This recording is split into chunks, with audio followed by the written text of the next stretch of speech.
As I suspected, 32 flavors.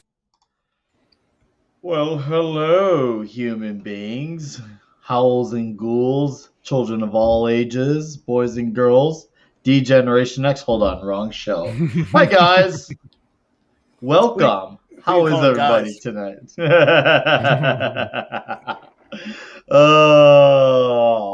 look at that. Hey, Christian Dorm. Hey, Nick. What's up, dude? D. Bud Martin. Hail. Lord Thoth. Hail to you. Just another red shirt. Hail all. Nice to see you guys in here. I guess I got word. I was only able to catch like a half hour of FNT today. Obviously, it looks like it started a little slightly earlier, having Count Dankula on. So my guessing they probably also ended a little sooner as well. Hence why we got some of the guys in here right away. So what's going on, MVP? I saw you got Wes on from Thinking Critical. That is. It was huge. So cool. Yeah, it was big time. I was very, very grateful for his time. For those of you who know Wes, he's had a channel for a while, and Nick, I know you and I have talked about him multiple times, just about his talk on Hawkman and Venditti, and so yeah, Wes was really, really cool. He's a prior veteran as well, and so before we filmed our video, like he and I just talked for an hour about our service and everything. So it was a good time, man. Yeah, it was pretty wild. We gotta figure out what he does on Friday nights now. That's the next plan. I'm just saying. I know, right? I know he does the Saturday Comics Aficionados stream Saturday mornings. Mm-hmm. And because he's in the Philippines, so his time is like all over the place. So we I did a video with him. We filmed it at like 9 in the morning, 9 or 10 in the morning, and it was almost like 3 o'clock in the morning for him. So it was wild. Wow. But I'm also on West Coast time, so yeah. Dude. That's crazy, man. Yeah. Whoa. But his schedule, when he was telling me his schedule, he's like, he's because a lot of the times he has to stay up in the middle of the night to talk to like Perch, to talk to creators. Like he had Eric Canetti on, who is doing that crowdfunding comic and everything. Yeah. And so whenever he talks to these guys, he has to stay up in the middle of the night because that's, US time. So he puts in some hours, man. He works hard, and he's got three young boys at home, and this explains so much. Yeah, right. Wow. Okay. So he's a cool dude, and it was really fun to have him on. So, nah, dude, I caught a few minutes of it, and I cannot wait to watch the rest of it later. Yeah, I can't wait. I want to put that up so I can find it, so I can watch it later, man. Let me see if I can grab the link. Post the link, Post the link. We'll post it in the chat so the chat can check it out. Yes, the chat should absolutely check out Wes from Thinking Critical. That's a great comic book channel. He does keep up to date. He likes old stuff, but he still tries to keep up, or at least you could say maybe tolerate new stuff. He's very conflicted, but Wes is he comes off. He comes a really good guy. He's really good to listen to, and he definitely hit. Perch is great as well. And here we go. Here, let me clarify that to you, Mr. Christian. See this here? Still here. It's just really, really deeply trimmed. This is shaven. So this is shaved. This, I gave it an overdue trim. So there you go. I saw a video he did. Which one? The other day I watched. I think I did not know about him until just like last week or so. Oh wow! Okay. And just funny that you're mentioning him. And it was something to do with the dispute between Stanley and Jack Kirby, if I remember right.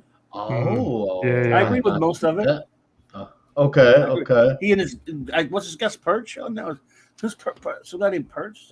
Perch. He's like a data analysis. He's really good actually. He's got a channel called Comics by Perch. I think that was him. Yeah. Before we get to that. Good evening, lovely gentlemen. I'll test out the compliments for Dude's Theory. Well, good evening to the amazing Islington girl. How are you, my lady? Hey there.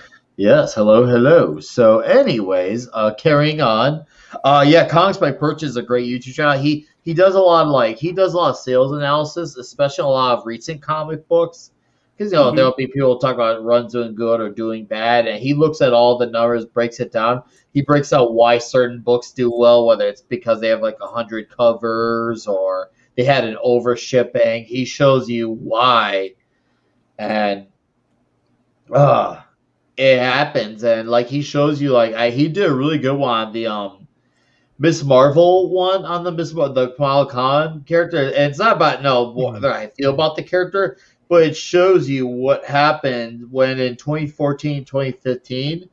The book, I wouldn't say that I took a look at it. I wouldn't say I was necessarily into it, but it was kind of like just like a slice of life type of book. And I guess I would say it sold huge, but I guess you could say it maintained a following. Make of that what you will.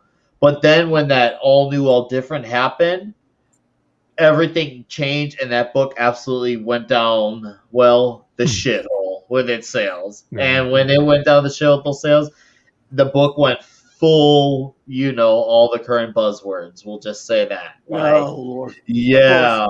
And it's funny because the book, when it originally came out, it wasn't those things, but it was promoted as such. But when you read it, it was kind of like a bait and switch, which is I guess you could say a rare good bait and switch. But then, once they finally moved into the second volume, then they finally went full identity based. Well, the stuff we've been saying so much. Sure. And yes, and hello, good to see you. And that 70s Rock fan, what's up? Go on, Clubby. No, I was saying, sure, I hear you. Oh. Although I was saying LT should come hang out with us one of these days because I felt bad about what I did to him yesterday. Oh, God, what did you do to him yesterday? Well, we all know I'm old and stupid. That's going to be my excuse for everything these days. The older you get, the only card you have to play is I'm old. Would I send out that link to you all on Twitter for the Global Geek Gang? Yeah. You put it in the Twitter. I've done this to him twice in the past 3 weeks. You put it in the little thing, and then it actually pops up. It looks like you sent it, but you haven't. Oh yeah. Because you have to hit the little arrow thing, and usually because I'm sending those things out so quickly, I do it to someone almost every week.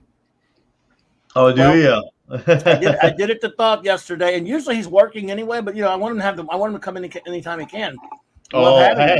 Speaking of the devil himself, he's right there. Hey, dude, LT. There he is. I swear to God, dude, I would have sworn anything that I hit that damn thing this time. But the hair on the back of my neck was standing up. I had to log in because I was wondering what was going on. You got revenge on me because when you made the revelation yesterday that you were actually off and you could have shown up, and I, like a dumbass, did not send the thing to you, dude. I'm sorry, man. I hate it. That's right. Up here in Canada, as a federal officer, we get the Remembrance Day holiday off. So I was I actually, after the ceremonies were all over and stuff, I was back home and warming up because it was a little chilly and sunny up here in Canada in Ottawa. But I was in the chat though. It's all good. You shouldn't feel guilty. I do. It's horrible. It's horrible and stupid because all I had to do was click the covering thing. But see, if it hadn't happened 2 weeks ago, that might be one thing. I go, oh, there you go. But it happened on the one time you can join us, and just 2 weeks later. It sucks getting old and senile, guys. Well, I'm pretty easygoing unless you stick a gun in my face. Then I'm not so easygoing, but I appreciate that. Even if it's just like a Star Wars blaster that's orange, because I got one of those. Yeah, I've got one of those too. The orange and white ones. One. Yeah, the orange from the 90s. Yeah. Oh, crap. The plastic ones or whatever. Yeah, that's cool. Oh, and I got the gun from Enterprise, which has the orange tip on it. The face pistol. That's right. But thanks for the invite, Flava Flaves. It's good to be here again with you and Clubby and MVP. It's awesome.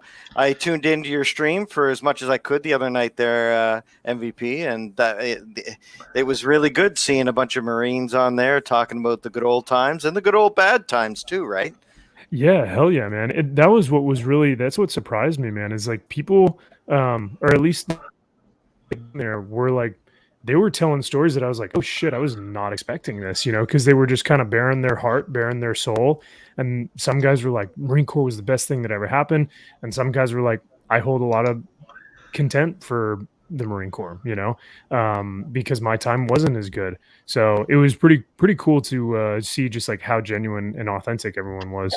But I appreciate you tuning in, brother. It means a lot as a fellow service member. It's really cool. So absolutely, and Lady Gravemaster too showing up was awesome. And I know, right? Yeah, it's kind of funny wow. because we do tend to have the rose-colored glasses when we look back on our prior service, and you remember the good times, you remember the boys, the brotherhood, the sisterhood, you remember the too many drinks afterwards, and the dusty combats you're throwing into the laundry, and the sweat and the tears and the blood and everything. But you remember the good times, and you remember how much of a brotherhood it is, and sisterhood. I want to say that too, but. Yeah, because you look back at all the people who watched your back and who was there for you in the trials and tribulations of dealing with the crap that's out there in the world today. So it's nice to have a day for veterans to just look back and sit back and listen to the tales from the older guys and girls that did it before you and went through those tough times, and we've all been through them too. And so we can kind of relate and just sit back with a smile and a beer or whatever you like to drink, whether it's a Diet Coke or a root beer or whatever it is, and just listen. And that the best times I've had, being a veteran and standing with the guys and gals who've come before is just listening to the stories. That's the best part of the day, I think, and in a lot of cases too, it's more laughs and more, us screwing up as opposed to the dark times. We try to bury those as much as we can, but I think talking about it is what's really the good, the pill to cure the ails of PTSD and all the stuff that we've gone through. It's an opportunity to just talk about it, get it out there, and I think that really makes it a lot better. Absolutely, man. I couldn't have said it better myself. And speaking of which, happy Veterans Day to you as well. So because I don't know I don't even know if I got to say happy Veterans Day to you. So and then and Brightest Day, I see you, brother. We'll collaborate, and LT and I will hit you up. And if you need any content from us, or if you need me to reach out to any of my Marine friends or whatever that are in the YouTube comic book stuff, man, just hit us up, and we'd love to help you out. Yeah, buddy. There you go. It's kind of cool that we're comic fans too. That's what I loved about the chats, because I'm like, that was the furthest thing from my mind going through basic training, right? And becoming a junior officer. And there's no way I would ever reveal to the boys, because I grew up in high school. I played on the hockey team. I was an athlete and stuff. And there's no way I would tell the boys that, on Sundays I go out and play Dungeons and Dragons or read comic books, because I'd be getting the duct tape wrapped around me. What little hair I had on my body at the time. Did you ever slip and ask one of them, you fought in the Clone Wars? Oh my God. Yes, I was once a Jedi Knight, the same as your father. But it's funny how it's changed, though. Nowadays, it's normal to like comic books. Like the movies, I think, have really normalized comic book fans and pop culture. So that's awesome. I love it. I can come out of the closet. The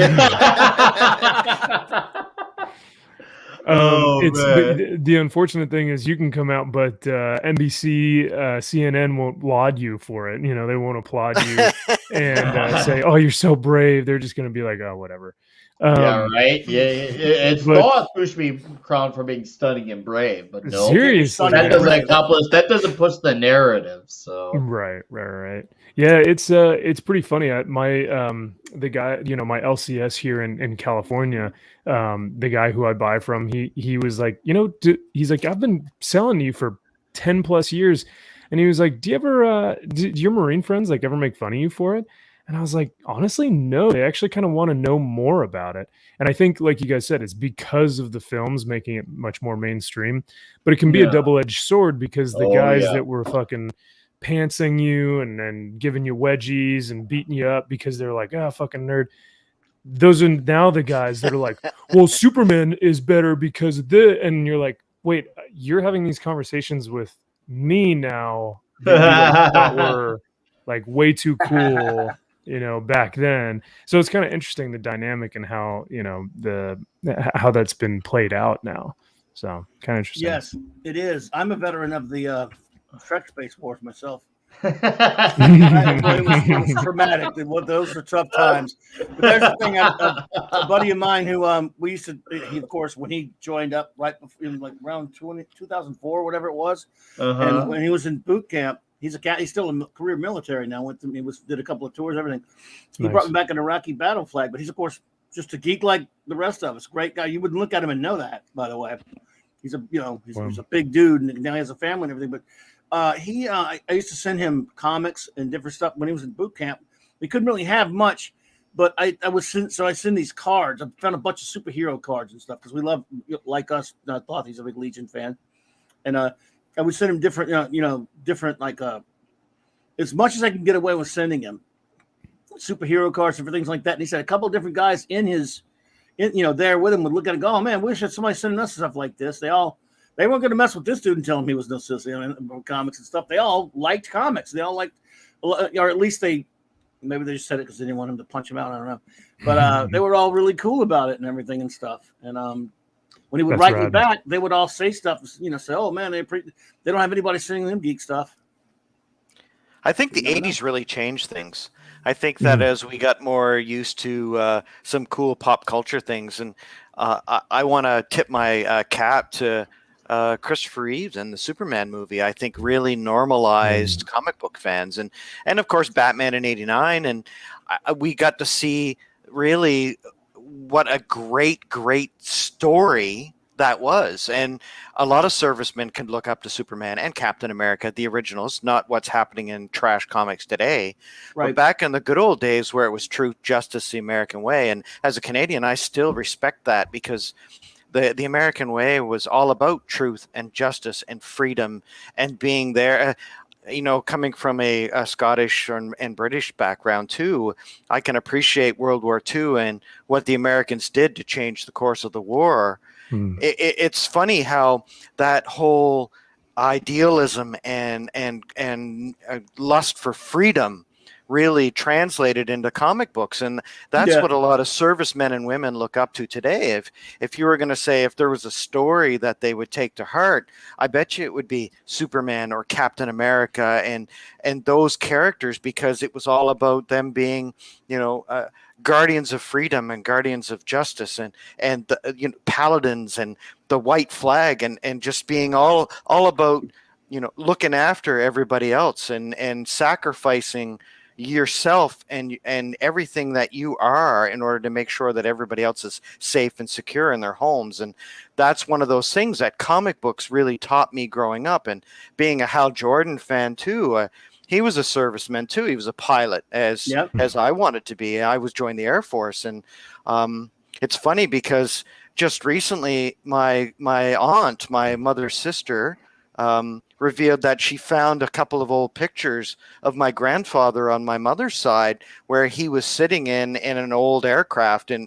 1942, where he was just going off to war, and LAC Purdy, and it was kind of cool to see pictures of him because he died really young, and I never got to meet him. But it's one of those things where you look back, and all of us probably have stories of family members or friends and family members who've done that. And I know this is a comic book show. I'm sorry, I'm getting off a little bit on the, but I think that I'd say it's been fairly related. We're talking about our history with it and how it's connected to our lives with the military. I'd say it's very relevant. Exactly. So keep going, dude. Keep going.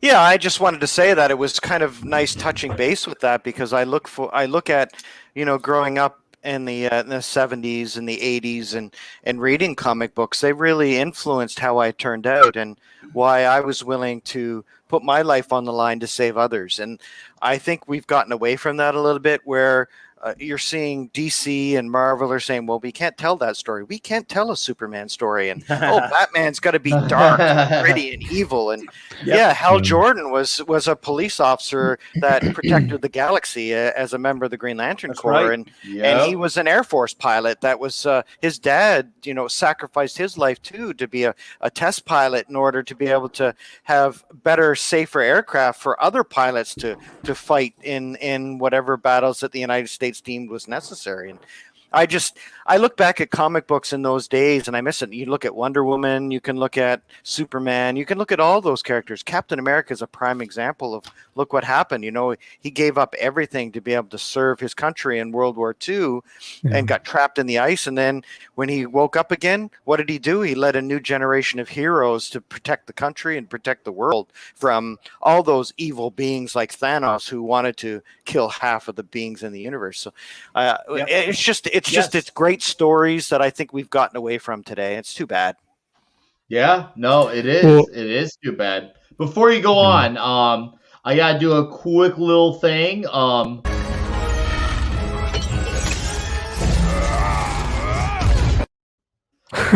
Christian Delore for 502 says, anybody got anything? Cheers. Or is Nick drinking alone tonight? Just for anyone who hasn't got up recently, I now play that clip anytime someone sends me money into the tip jar. So Christian Dorn for 502, thank you. I am drinking tonight currently, so cheers to you, my friend, as always. It's Friday night, and the pleasure is mine. Yes. That was amazing. I was not expecting. I love that. That was a good segue there. I just mentioned Thanos, and what do? You pull it out of there.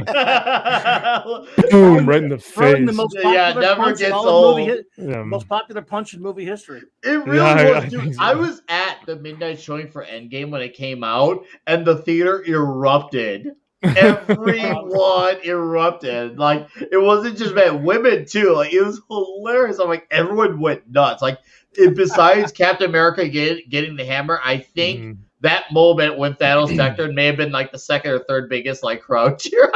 Wow, I'm surprised. Well, I guess I'm surprised, but at the same time, that is wild. What you got?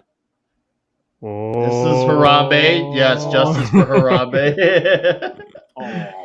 I have a justice for Harambe. So yes, this statue of Harambe is my girlfriend and I know we hit our anniversary a few days ago. This is one of the gifts she got me because she knows I'm a big Harambe fan. That is hilarious, dude. Thank you. Yeah, happy anniversary. I was just like, of course she got me a Harambe statue. Now you just gotta figure out where to put this thing. LT, we could pretend that's Titano of the Super 8. He won't mind. Hey, that's a deep cut. I love that. Awesome. Gorilla Grodd, maybe one of them. Well, he looks too nice for Grodd, though, doesn't he? He does look too nice for Grodd. Yeah. No. All right. I gotta clear this up. I did not shave. I know. I kind of did. All right. I'm gonna give you guys a close up again. See this? This is shaved. Wow. This is deeply trimmed, just very deeply trimmed. It's not super bushy, but give it a week and all is good. Also, what's up, Zax? Nice. I was going to say, is that a couple of weeks of growth there, or what? It's a little peach fuzz on the side, or something?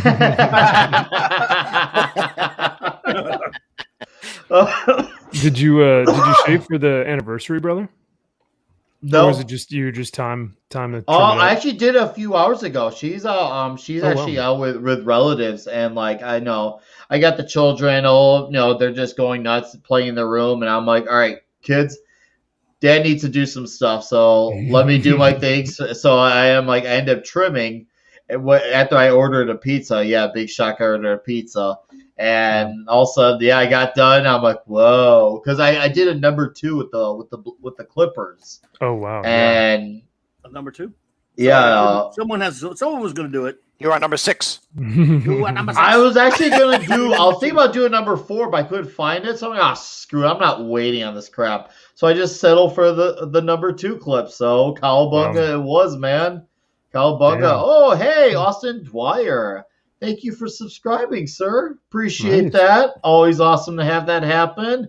And also, Mr. Pablo of Geek Topology, Midnight's Edge Espanol. Pablo. Howdy ho. It never gets old. Hey, everybody. One of these days, Pablo. I don't have an actual threat. I just thought I'd say that, make it ominous. What's going on, dude? Hey, sorry for being late again. It's okay. You're good, man. It's all good, brother. You're here now. That's what counts. That's what matters. That's right. What counts. Yeah, buddy. Hey, Steve Mitchum. Yo, LT, so you were saying earlier about how all these war heroes and comic books and stuff, and so you touched on something that I wanted to kind of bring up, and I think it's interesting because you said that people aren't telling those stories anymore, right? And I think one of the big reasons is because in times of war, you need those type of heroes. Like when there's World War II, we needed a Captain America, we needed a Superman. And so those heroes naturally came to the surface and were written about and just became these icons. But now, like there's no war that America is actively fighting in now that we've been taken out of Afghanistan. And we've been fighting over the same piece of land for the past 20 plus years.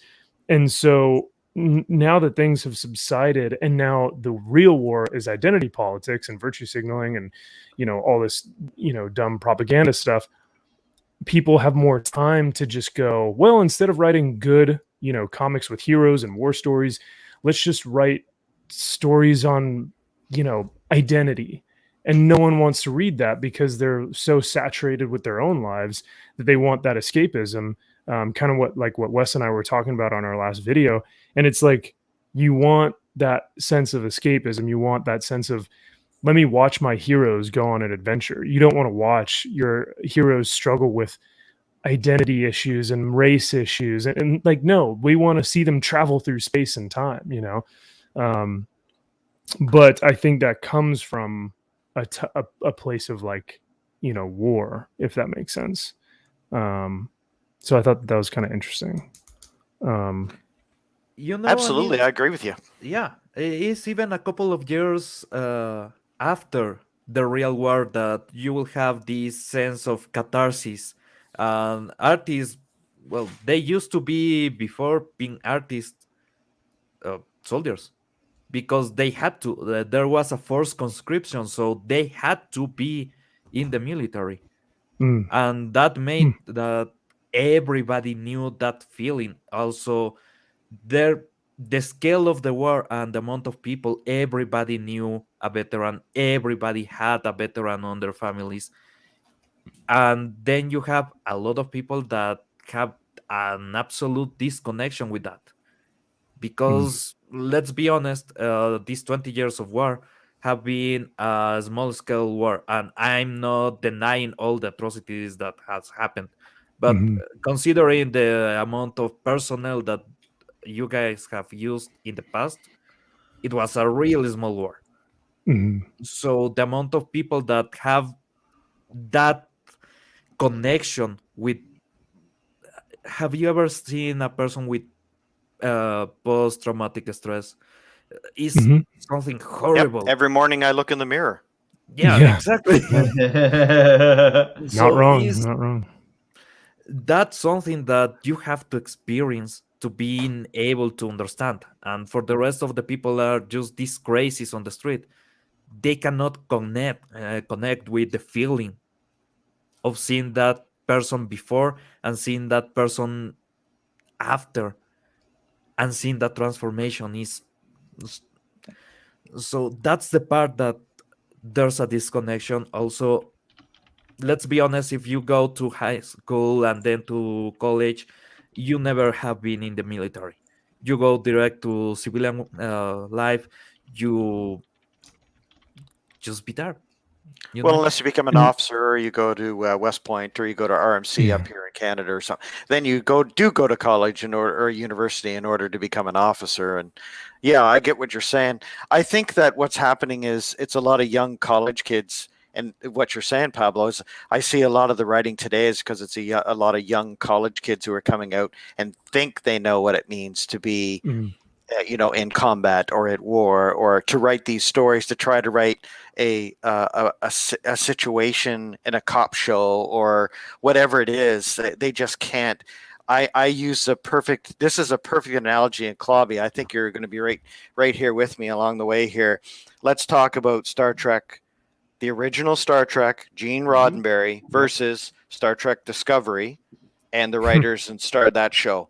So you have a military organization, which is what Starfleet is, and you can see just even Star Trek: The Next Generation was still a paramilitary organization where they were in a chain of command. And then you look at what that Discovery is. I won't even say it's Star Trek Discovery because it's not Star Trek. It's just Discovery. And so the writing there is obvious that they don't have a military advisor on staff who's been in combat situations to help them with the writing. Because I'm telling you one thing, that if it's on a naval ship, or if it's on an Air Force base, or if it's in the field with a platoon, there's no way there's any crying going on unless it's because your arm got blown off. The tears are because you're in pain or because you just saw your buddy next to you blow up. Like there's no crying because, oh my goodness, you just came out. Oh, that's so awesome. Are you saying are you saying Sergeant Hulka doesn't hug you when you're feeling bad? Well, I've still got the bruises from the last time that I tried to express my feelings. So yeah. Oh, come on now. Yeah. There's time to do that after. You have a few beers, you wrap your arms around each other, and you have a few tears and you have a few laughs, and you move on, right? As opposed to what I see in the writing today from all these shows. And I think that's really what's missing is we need to get some of those Marines or Navy men or Army or Air Force or whatever to be there advising these shows and to get producer credits and to have some influence on the writing. If you're going to do a military or a paramilitary show, if you're going to be writing about, 18-year-olds in a bar picking each other up, and then the latest romantic comedy, that's one thing. But if you're going to be doing shows that is a military-based show, like a science fiction show, like The Expanse is actually not too bad in expressing those kind of military and chain of command situations, because you know what? Holden's the boss. Except for the last season where Naomi spent 4 episodes, getting water off of pipes and trying to hold her breath through corridors. But I think that what's happening is the writing really needs to have some life experience to be writing on these shows, and that's the same for the comic books industry too, because it's artists who are coming out of school. Yeah, some of them are great artists, but they have no life experience. And that's really what you need to do to be able to make a great show that people are going to connect with when a large percentage of your population are veterans. Well, Roddenberry was a veteran and a war vet. Jack Kirby was a decorated war vet as well. And I've said all the time, you've got to, if you haven't watched it yet, watch Kirby at War. And I think it's still on Amazon. It talks about not only his experiences in the war, where his feet almost froze off in Germany, and all these other things he went through. It talks about how his war experience affected his art and his comics after when he came out of there, which was dramatic. And it's a brilliant documentary, but it's just what you're talking about there. Thought this Gene Roddenberry knew what he was doing because he had life experience. He was also a cop. Wow. That's right, he was. Did not know. Oh, that's actually really fascinating. I did not know that. I learned something new today. That's awesome. That speaks to a lot of veterans out there too, because what happens is you learn such amazing skills. Your skill set is top of the line when you come out of the military. What's the most natural profession to go into? Law enforcement. There's a couple of others as well, but law enforcement is the perfect transition because that you can take those skills and serve and protect. Yes, that's true. Yep. No, that's true. Mr. Thoth, hold on. Before I ask you about this,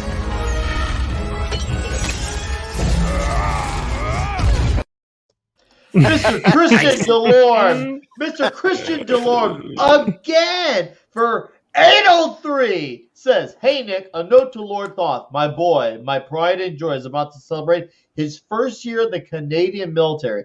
His signal corps at CFB Kingston and did 5 months of basic and Val Cartier with the Van Dews. Hail!" Thank you, Christian, for the comment. I'm sure Cartier, Lord Thoth can absolutely. answer all Hail. that for you. Yeah, man. That's awesome. Year one. So he's a private. You said, where was he? Was it in Trenton?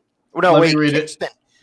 Kingston. Kingston, yes, Kingston. Yeah, Kingston. I spent a little time in Kingston too. I posted Cold Lake too, Trenton, Greenwood, Yes, a bunch of great bases up in Canada. So well done. That's you should be very proud because that is a proud organization. That is a proud regiment. So he's in for the ride of his life. That's for sure.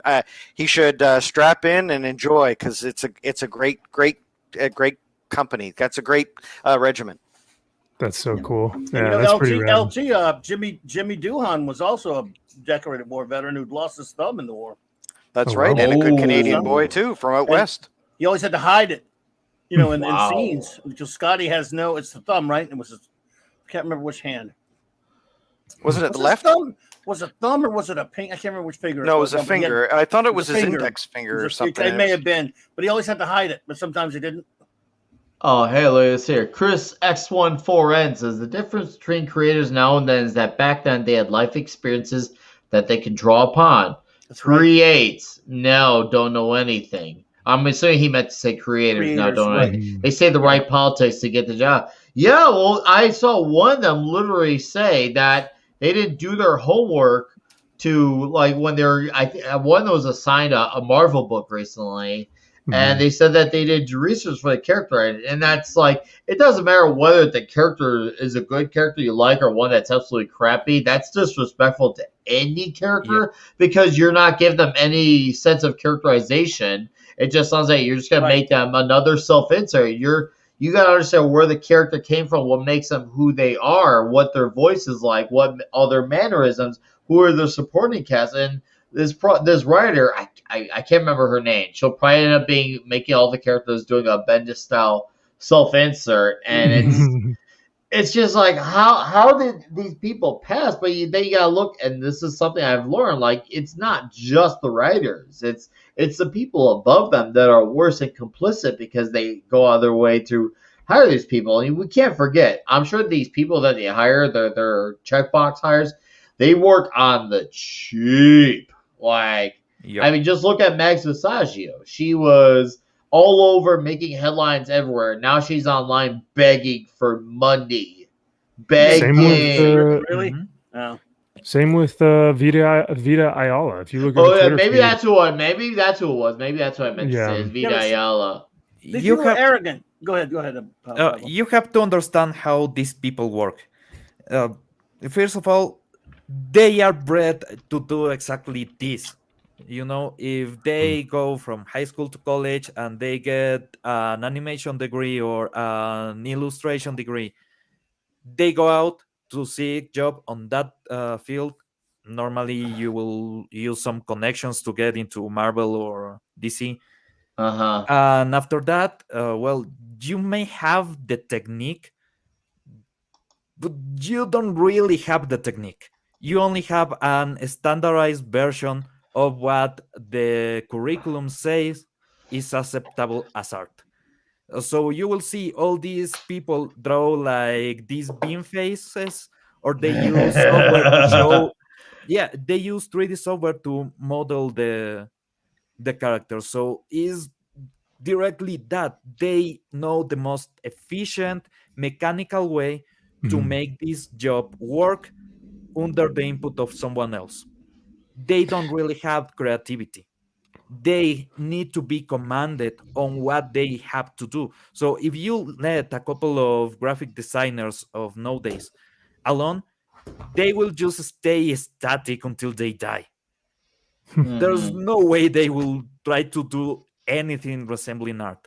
And it's because, they have been bred exactly to do that. And I have to work with those people because I'm a web developer. So I have to work with a lot of designers that are just mechanical and do the most easy cheat to make the job, and I have to deal with the consequences.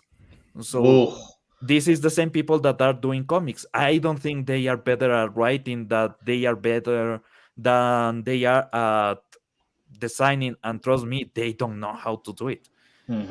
They know about fashion at the best, but they don't know about design.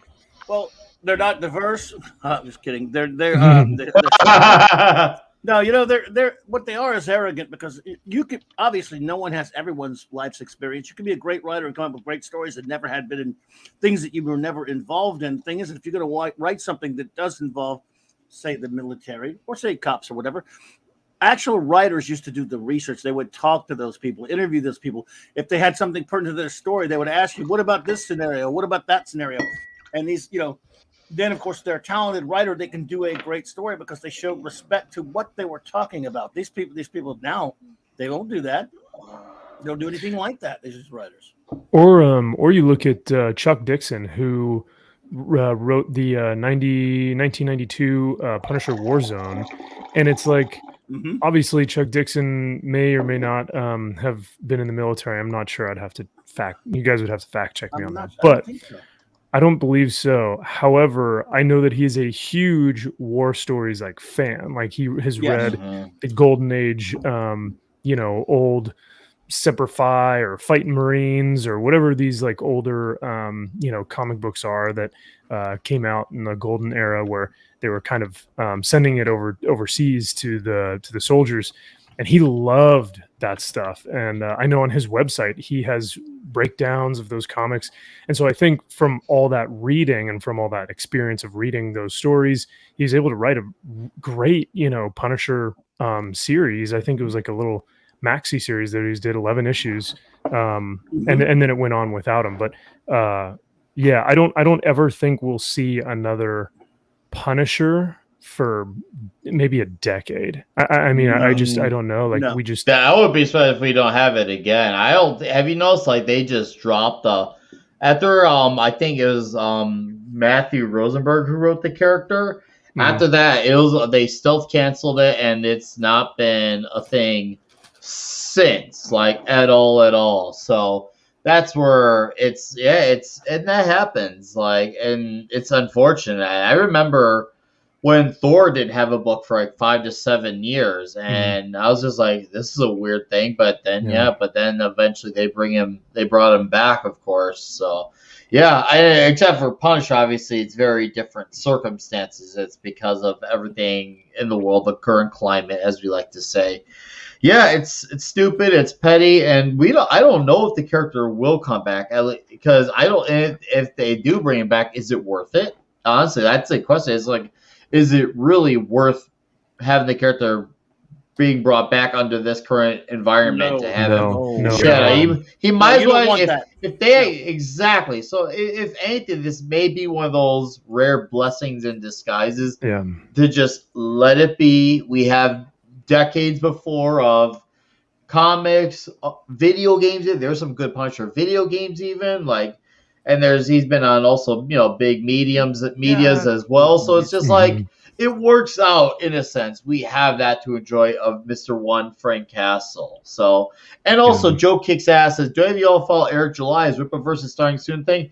I've been paying attention very deeply to what Mr. Young Ripa says, because I cannot wait to check this out. He got 2 DC writers, he said, doing the art for this book. So I'm curious to see which DC artist he got for this, because he said one of them he got to leave recently from DC too. So I'm like, oh man. Well, so that's good. If he takes Gabe L-T-A-B or Gabe L-T-A-B, something like that. I know who you're talking about. Yeah, the colorist. The colorist. Oh my God, is that dude talented? Oh yeah. He's a DC colorist, for those of you who don't know. And Gabe El-Taib just left DC, just walked right out and just said, gave a big middle finger to all them. And so I'm hoping that Ripa takes Gabe because he's been on Ethan Van Sciver's podcast like almost every week now. Yeah, he's been on there every week now, which is good. I really can tell cool. Eric's been really motivated. He's really saying, I want to create a whole universe.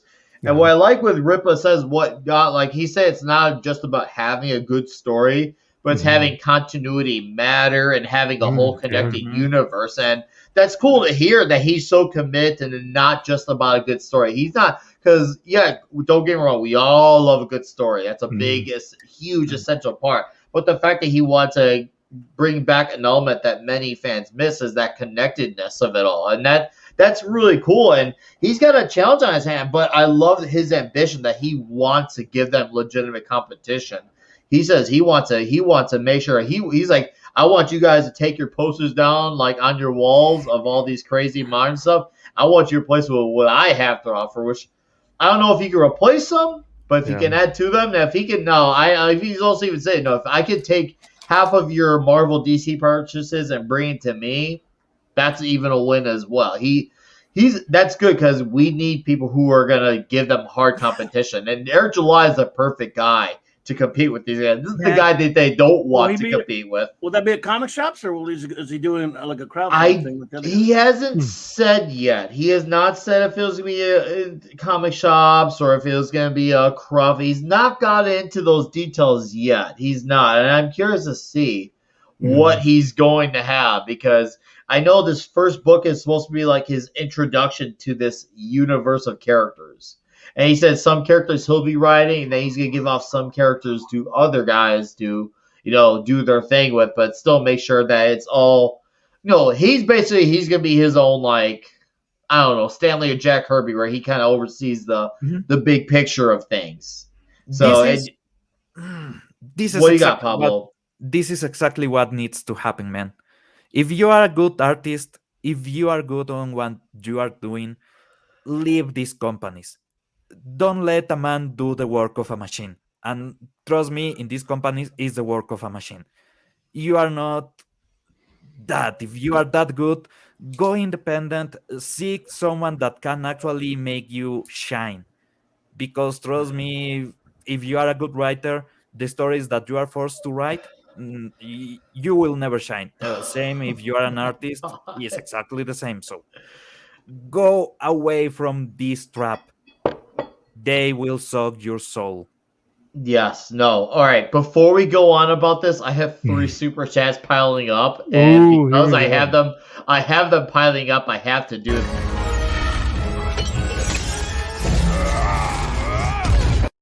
Nice. Whoopa Troopa for 319 says, "Here, have a gallon of gas on me. As a balding 24-year-old, I envy your hair, and also hit her again." Well, that one just happened just for you, Whoopa Troopa. Dude, if I could just cut off some of my hair and give it to you, I'm sorry, man. I really am. I don't have a good, intelligent response to that. I'm just the guy who's on the internet hanging out with the boys and drinking whiskey. But thank you for the 319. Hopefully that was worth seeing Thanos deck Captain Marvel in the face. And for Mr. Christian Delorme,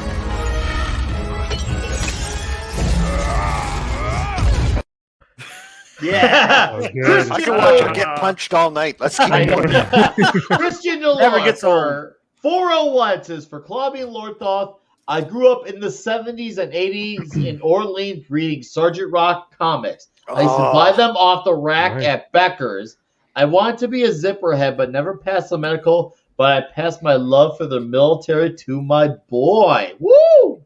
Nice. Shout out. Hell. Hey, You know what? man. Sergeant Rock, The Unknown Soldier, a Haunted Tank, the Losers. the Loser. Man, there was some awesome 70s, especially Okay, the comic 70s war comic books. Man, some classics good there. Lord. Yeah. Even Nick Fury and the Howling Commandos. Yeah. Love them. Yep. I love the Haunted Tank. I love the Haunted Tank. Man, you could not. They did one recently. Of course, you can't. You know how un-PC that is? Because he's the ghost of a Confederate general. Yeah. In the tank. Jim That is Stewart. No amazing. way. I'm about to get canceled, I think, because I dropped that in there, eh? Yeah, and they did it on Batman Brave and the Bold, though. They did show, and that was as early as 2000. That's 10 years ago. They actually had, but they wouldn't do it now. Yep. Oh, I love that comic. D-Bud, you are in very good luck here because I am about to do it again because Christian Delorme sent me another one.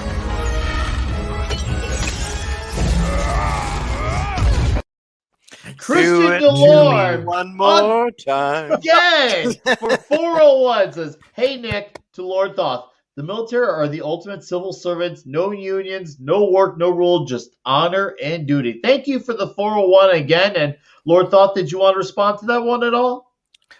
Big salute to that. I appreciate that big time. And it's all about service. It's all about duty. It's all about following orders and protecting those that we're sworn to protect. That's what it means to be a member of the military, member of law enforcement. As much as the media has been pushing down our throats how awful law enforcement and how awful the military is, you can go home at night, tuck your kids into bed, and Absolutely. feel safe because of the men and women that are in uniform today. And 99.999% of them are good people that are there for one reason, and that's to serve, protect, and to keep you safe. So I salute all of our past, present, and future servicemen and women that are out there in uniform in the past, today, and in the future, because I when I retire, I'm hoping that I have those people that I can pass the torch to that will protect me and my family when I'm sleeping at night. Absolutely. Agreed. Very well said, brother. Yeah, we no, appreciate very you. well said.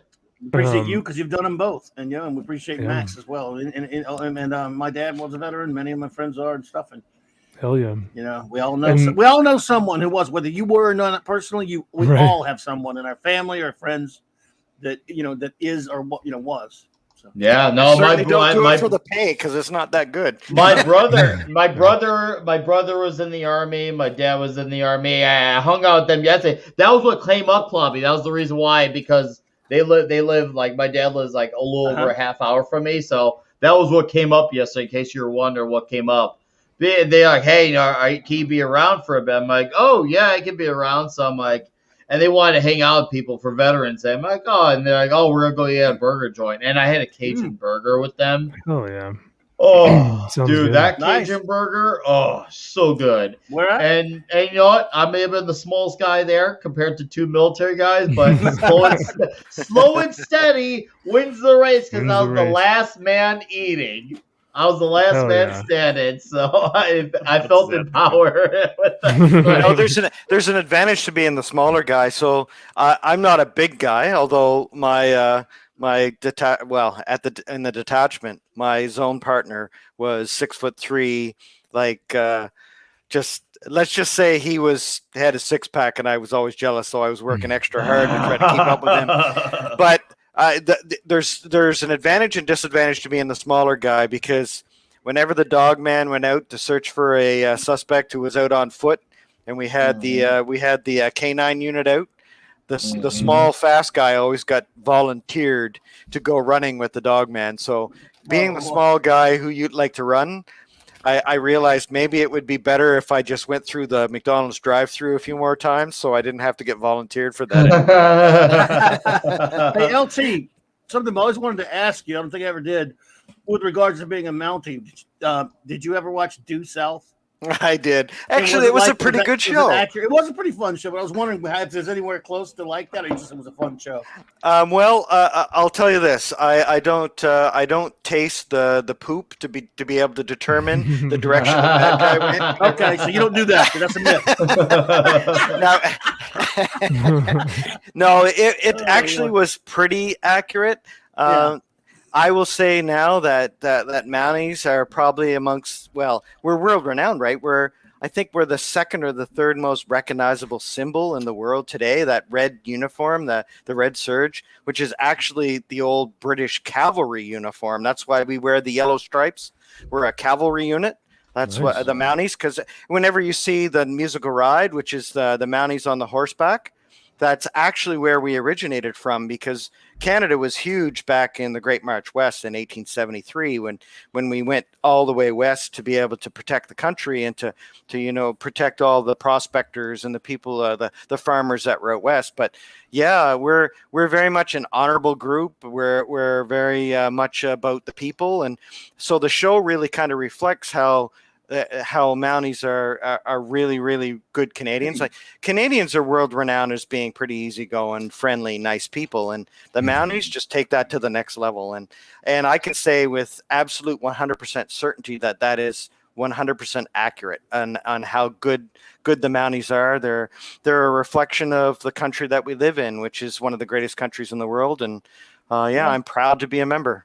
I want to go back and watch it. A buddy of mine's a big fan. I haven't seen much of it, but I was talking to him not too long ago, and I probably mentioned that you were one. He said, "Well," he said, "Well, has Lord Thal seen that show?" And I always meant to ask you what Mounties think about that show. I bet no one here even remembers it, but it was pretty. It lasted maybe like 2 or 3 seasons. Leslie Nielsen played the main guy's father. Remember that? He played the inspector, yeah, or was it superintendent? I can't remember what rank. He was an officer. Yeah, that's right. Yeah, it's we look back on it with nostalgia, and with a smile every time someone brings up, "Oh, is Due and that?" Due and South? yeah, Due South. Do you remember that Due South show? And You've been asked before, right? Yes, I have. Yeah, and, I always get a warm smile, and it's kind of a warm place in my heart because it was that tough. Was it Detroit police officer? I think it was Detroit, or was Detroit it or Chicago or something like that? Two. Yeah.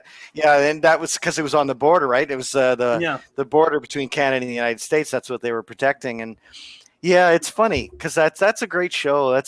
I should go back and watch it again because every time someone mentions that, I just smile. That and Dudley Do Right. Dudley Do Right. Yes, actually, Due South was on CBS in either the late '80s or early '90s, wasn't it? Something like that. Yeah, it had to be. It had to be late '80s, I think, or something. Yeah. Yeah. And then it was Adderley, of course. There you go. But yeah, great show. Great show. Yeah, cool. Whoopa Troopa brings up a pretty interesting thought in the chat where he was talking about top brass are incompetent, and Whoopa Troopa. And I'll talk from experience here, brother. And LT, I don't know if I'm sure you can talk about this as well as you said as an officer, right? Yes, I was a major, and yeah.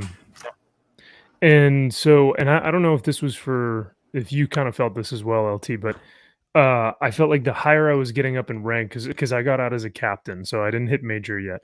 But the higher I got up, the farther away from my Marines I would get, and the more politics that you would get involved in. So you'd always be talking to higher ups, you'd be briefing missions, or you'd be, talking about the next series or phase of this type of mission or whatever, and you just never saw your young soldiers, your young Marines, your young whoever it was.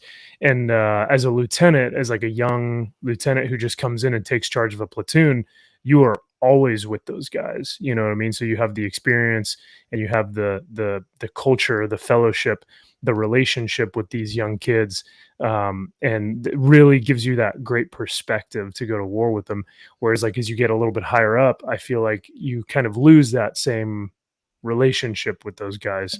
So Whoopa, I thought that was an interesting comment, because yeah, I'm looking at our political leaders right now here in the US, and it's no accountability whatsoever. So it's brutal. Yeah, that drives me up a fucking wall. And I'm not even in the military, and that drives me up a wall, because I see that, and I know that's not representative of guys like you on the panel, guys who I talk to, and it's not obviously I'm a one guy in one state talking to people from different kinds of one state, but I find it to be there's got to be some of a general consensus that people who are, I guess you could say, in the lower tiers, I don't know all the military terms, they're not with the incompetence of these higher ups. It makes you wonder, how did these people get these positions? And yet they're the way they are. That's the part that doesn't make any sense. I can appreciate where you're coming from. I always define it this way.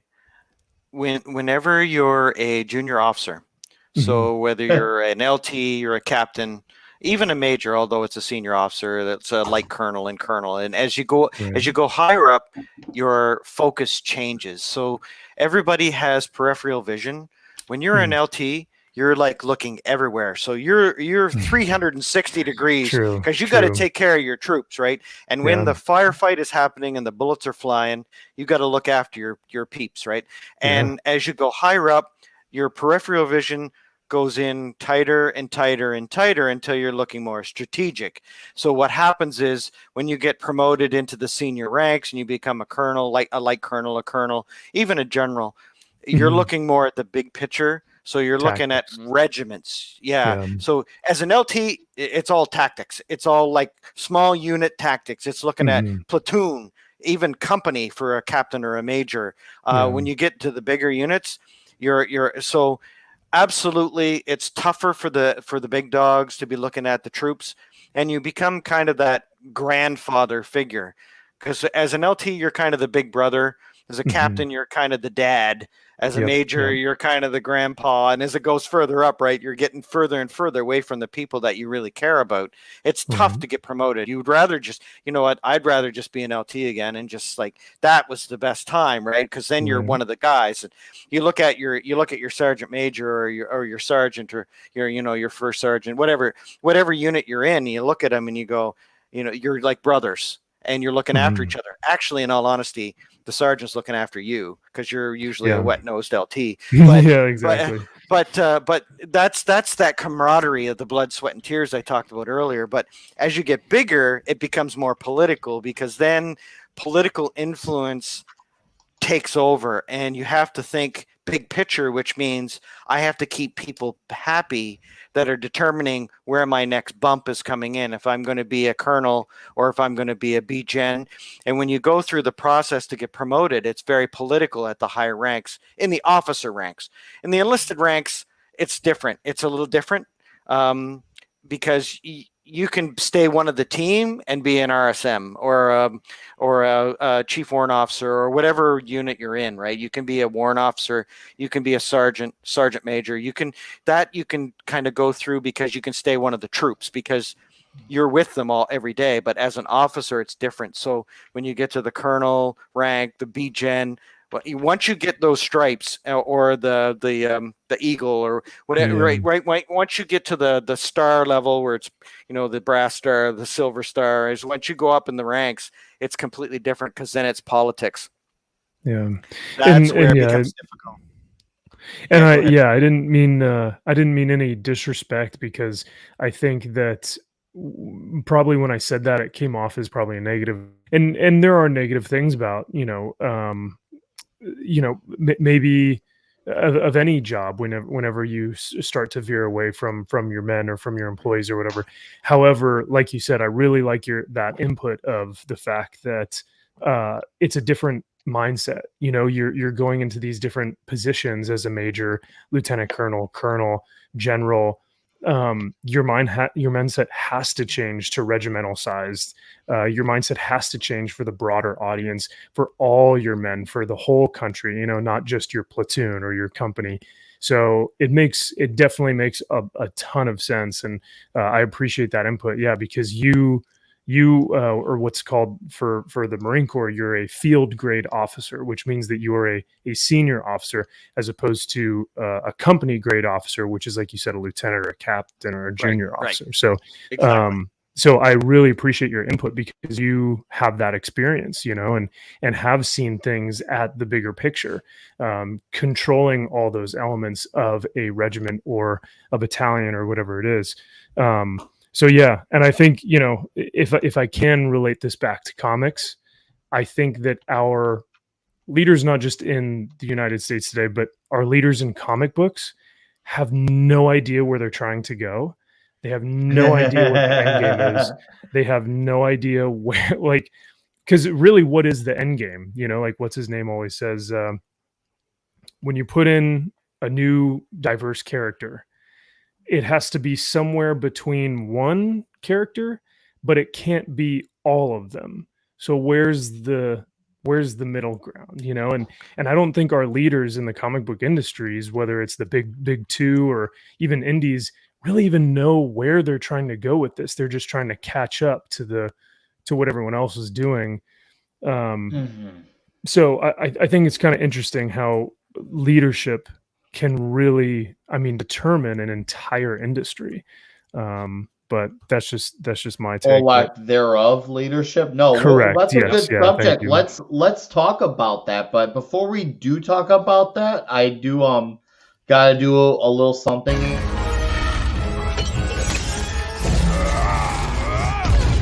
Nice. Would you Christian like mayo with that knuckle Delorme, sandwich?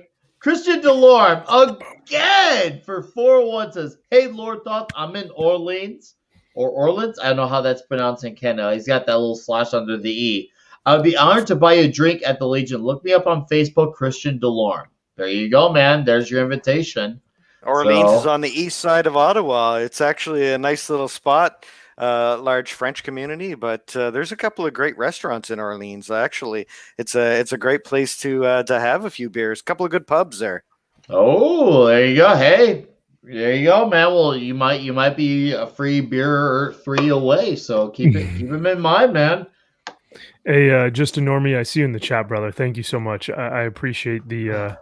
I appreciate you saying that. Yeah, a lot of the military contractors that I've worked with, even like I would work out with them at the gym. A lot of those contractors have to know just as much as the higher level military guys, like active duty military guys.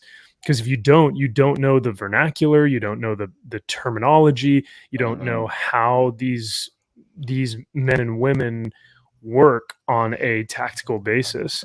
So yeah, I appreciate you saying that. And yeah, contractors have their place in this as well. And just like another great segue, just as creators and writers may not be the head honchos, segue. Yeah, they have to know exactly how their fans are going to react. They have to know how the head honchos or the editors or the editorial staff, creative staff, how they're going to react.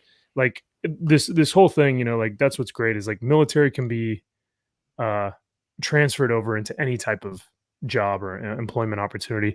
But for comics, it really makes sense because like, we have seen so many artists and creators be military men and great creators and do both really, really well.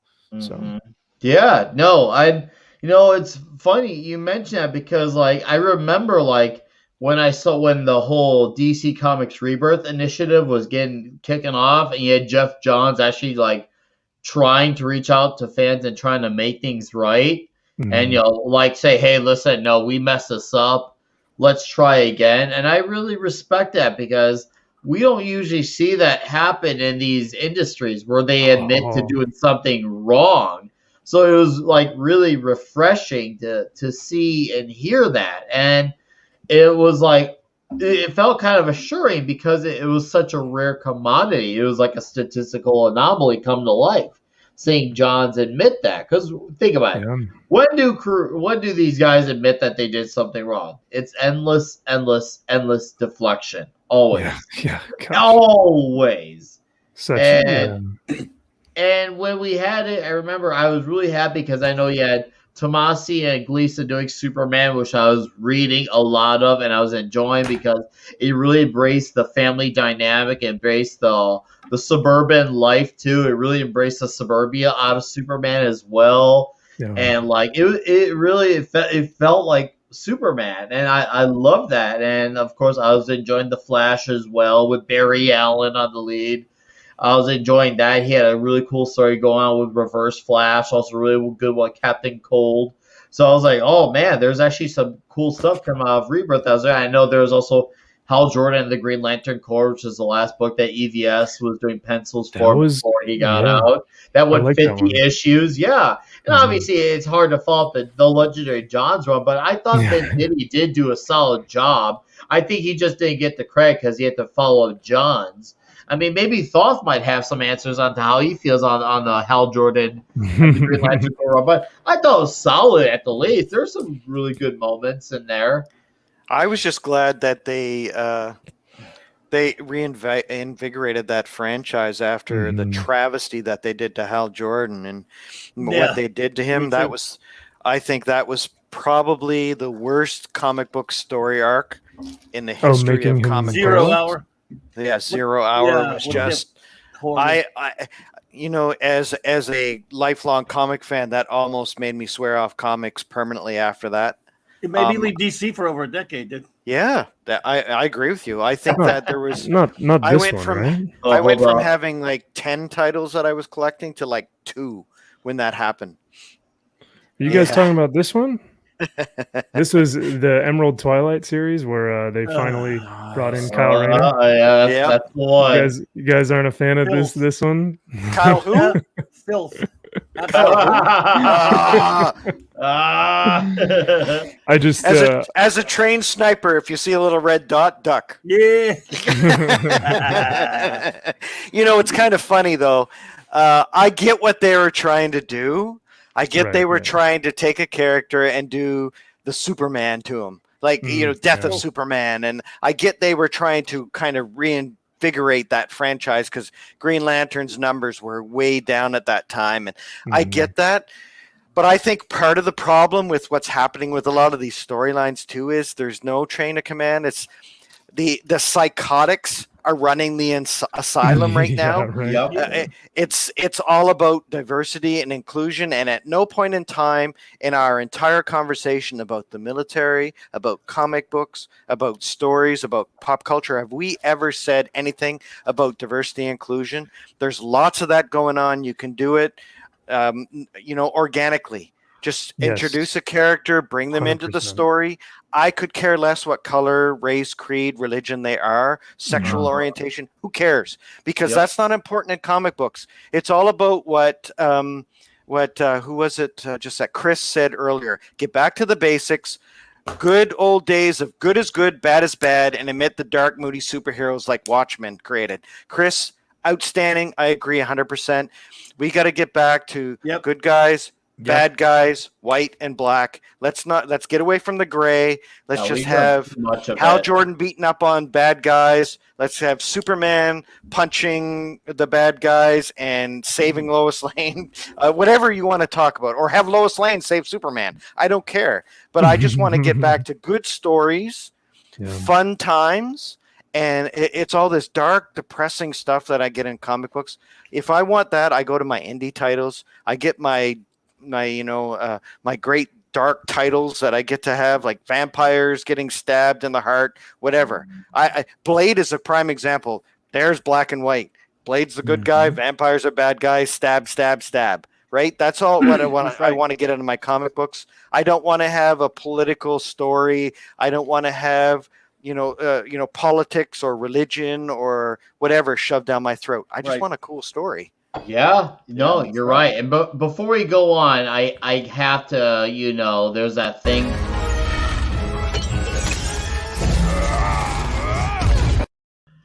Christian Delorme does it yet again for 161. Says, "Hey Nick, stop calling out my tips at US Money. Paying Canadian pesos.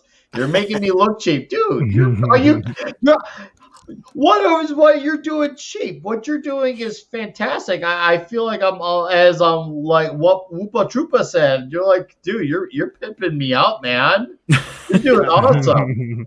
That's about 50 cents to the dollar, I think. So all you Canadians out there, you have to send in double what you would normally send in. So if it's like $5, it's what, $2.50 American, I think, something like that. But hey, Christian, what you're doing is great, dude, and I thank you very, very, very much for it. I appreciate it, man. You don't have to, but I appreciate it. I announced some money that's just kind of part of the YouTube game. But if you really want, I can suffer. I can't tell if you're like being sarcastic or not because internet's all weird with emotions and no face to it and no sound to it. But otherwise, we'll carry on with the incompetence of leadership. Yeah, and oh man, so you're getting well. Go ahead, Pablo. Who's the leader now? If you see DC, Jim Lee. Jim Lee. Yeah. Okay, what's his background really? Well, it explains everything. As soon as you said Jim Lee, that was it right there. No wonder they're an incompetent leading a bunch of incompetents. Well, that's been about for a year now. Diane Nelson's about for a not there year. also. Lord Todd is exactly right. Is an incompetent leading incompetence. So there's no way if you have a competent person that person can actually create more competent people out of incompetent fools. Why? Because he will carry them, show them skills, teach them. That's how you create the next leaders. Everybody is an incompetent fool when they start. That's just normal. That's being a beginner. So you take out of the experience of the people that have gone through the path, and you grow with that. You earn your own stripes. You get your own style with time. But at the beginning, you learn from the people that were before you. And now you have a lot of incompetence guiding the new talent. So basically, they teach them how to be incompetent too. And you Yeah. are in this cycle of just pure incompetence out of inexperience. Yes.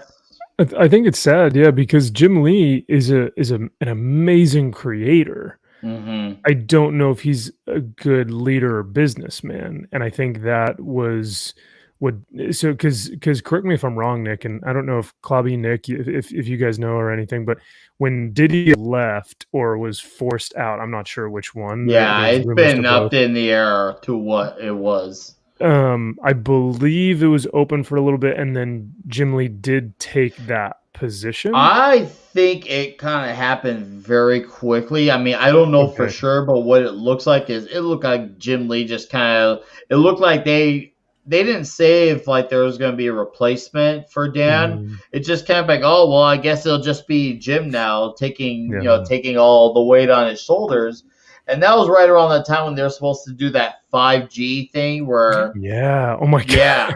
And that was awful. What they revealed of what that could have been was awful. Well, that's what Future State turned into. Yeah, or that's what. Yeah, that's what. And Future State is just a less crappier version. Like Future State is just the more polished turd version. And then at the end of the day, no matter how much you try to polish a turd, it's still shit. Yeah. I think Future State is a defibrillator. Trying to use a defibrillator on a zombie because it's a dead industry. Jim Lee was a creative. I think Jim Lee was one of the best creatives to come out of the 80s into the 90s. I think he had some great ideas, but now I read an article just recently about how your creative years are really like when you're 18 to you're 30. And then after that, it's all downhill from there. So sorry, everybody out there listening, but your creative years are done. Mine are long gone, right, Klobby? So I think mine are gone. Jim Lee was born the same day I was. So, so I think what's going on too is he took over because he was the name. I don't think he has any ability to run a business like that. No. You need to have a background in finance, in marketing, and commercialization of your property. And the problem I think that DC and Marvel and a lot of these companies, these big companies have is they're putting people in the place of the CEO, the CFO, the COO, who have no experience running a company, who is somebody who used to write comic books. And you really need to have people to look at the industry to see that it's dying, determine, okay, why it's dying, stay off Twitter because the 5% of the population that's on Twitter is going to tell you that you're doing an awful job no matter what you do. So you've got to really go back to the grassroots of what made this industry great. You've got to go to conventions, look at the people who are dressing up as your characters, talk to them. Look at the 50-year-old and the 60-year-old who's buying back issues at the little comic slot there that's at your convention. You talk to them, say, so what is it about comics today you don't buy? Why are you going to auctions and spending $5 million on a #1 issue of Spider-Man or whatever?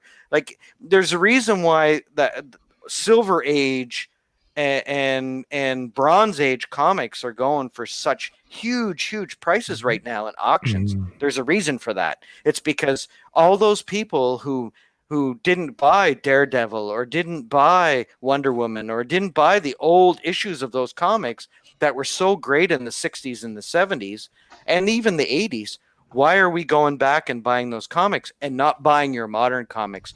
when your number one title is selling 20,000 issues a month, that tells you that there's something wrong. And when anime or when manga is selling in the hundreds of thousands and more, there's something wrong with your industry. You've got to go back and figure that out. And putting these figureheads there who were big in 1985 is just a waste of time. Yeah, and that's the thing. I don't know thought that is like, if we're ever going to come on the other side of us with that happening. I mean, that's the thing I wonder, because like with the people at the bottom and the people at the top acting this way, like it makes you wonder, is this industry just going to like, just bury itself with this ideology? Because that's the thing. These type of people, no one does anything about them. They keep talking about how bad it is, but I know it's hard to get yourself in there, be the figure that stands out, and work for that industry. It's really tough. So it's just like, how does it stop? Because obviously you gotta know, DC's protected by Warner Brothers, protected by AT&T, Marvel's protected by Disney, so they can keep continuing to put out crap. But they're saved by these big corporations that keep the books aflowing. So so for them, they're just tossing money away. And obviously, what we've learned in hindsight with the existence of like all different Marvel, those characters were basically created just to keep Phase 4 going. And that's all that it was. And before I go on and ramble a bit more,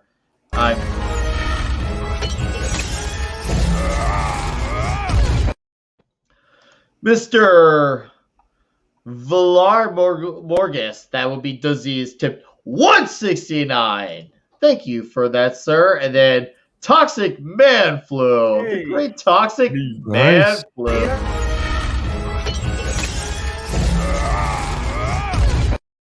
Toxic Man Flu for $10 says, I dress up like Nick, take a bubble bath with a bottle of whiskey, let the creative juices flow. Toxic, cheers to you, my friend. I love hanging out with you Monday nights. I love spending my nights with you. You're always killing the chat, making me laugh, try to like be on a serious panel, and I'm always trying not to laugh because you're always bringing all the fun to yelling at Parker. So thank you, sir. You are, and also Toxic, guys, for those who do not know, he worked with my girlfriend on getting the design for what was my birthday cake step at the time. Nice. So nice. yeah, Cool. they had colluded. Excellent. That's hilarious. To get the cake set up. So I thank awesome. him for that. So anyways, we'll carry on to Incompetent Leadership. There was It's funny how we've kind of segued from, we were talking about the military and we were talking about the upper management that's going on, right. and the incompetency there. You know what? I'll tell you, just as a side note, that Yeah, the upper management of the militaries, whether it's Canada, the United States, and other countries, they're not incompetent, but they're feeling the pressure of what's happening politically in their sphere of influence. Because I know I've sat in the boardrooms with generals and just recently for cyber issues and cyber affairs, the whole cyber warfare issue. So I understand the pressure that the generals are getting and the colonels are getting from the politicians who are saying, well, we need to make this look good because we're going to get elected. It's just up here in Canada, we just had a new government change. So there's a lot of politics going on. So whenever somebody says that, our upper military management are incompetent, there are rare exceptions that are not people that we want to be in the upper echelons of the military, but that happens in every single profession, men and women. I think that what's going on is very political, and that segues back into what we're talking about in comics. It's the same thing. Nick, you were talking about Warner Brothers. You were talking about Disney. They're controlling the purse strings right now. I think when the bean counters start realizing that these companies, these little tiny little comic book companies that are selling 100,000 issues a month, are bleeding money, they're going to come sooner or later. They're going to shut the doors down. The only reason that they're keeping these doors open is because of the intellectual property that's involved. Superman is $1 billion property. Spider-Man is $1 billion property. The only reason comic books are still going out to the shops today is probably from a big company perspective. obviously DC and Marvel and those companies, they want to keep producing stuff because it's jobs that are involved here. But sooner or later, things are going to change, and I think it's going to be sooner rather than later.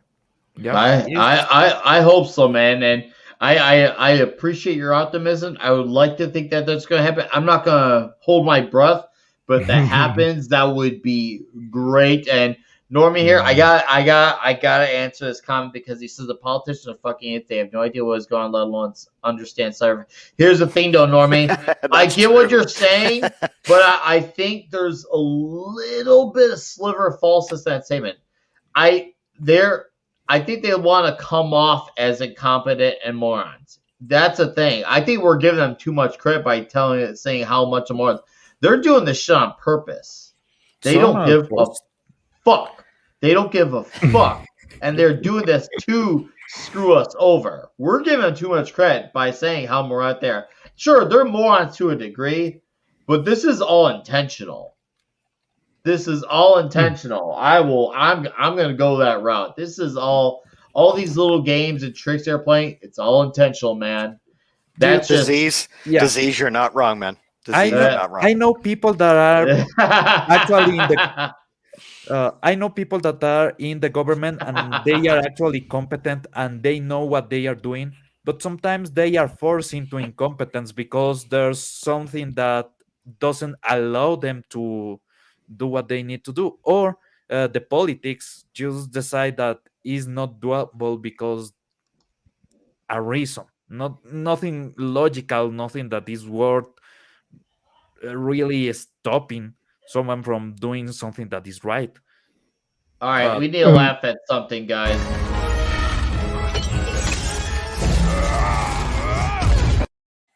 Christian Delore, once again, this time I'll keep the numbers anonymous, says, my joke of the week.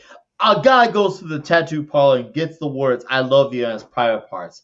He goes home and his wife says, hey, stop trying to put words in my mouth. Nice. I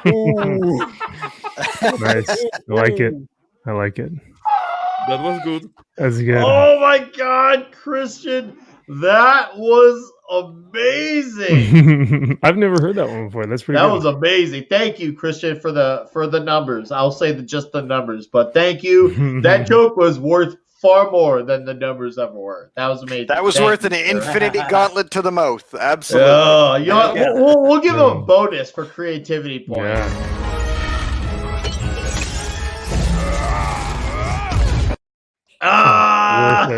So right? And that never gets old. It's kind of funny because my wife and I watched Shang-Chi tonight. We finally watched it. And I'd give it a D minus. I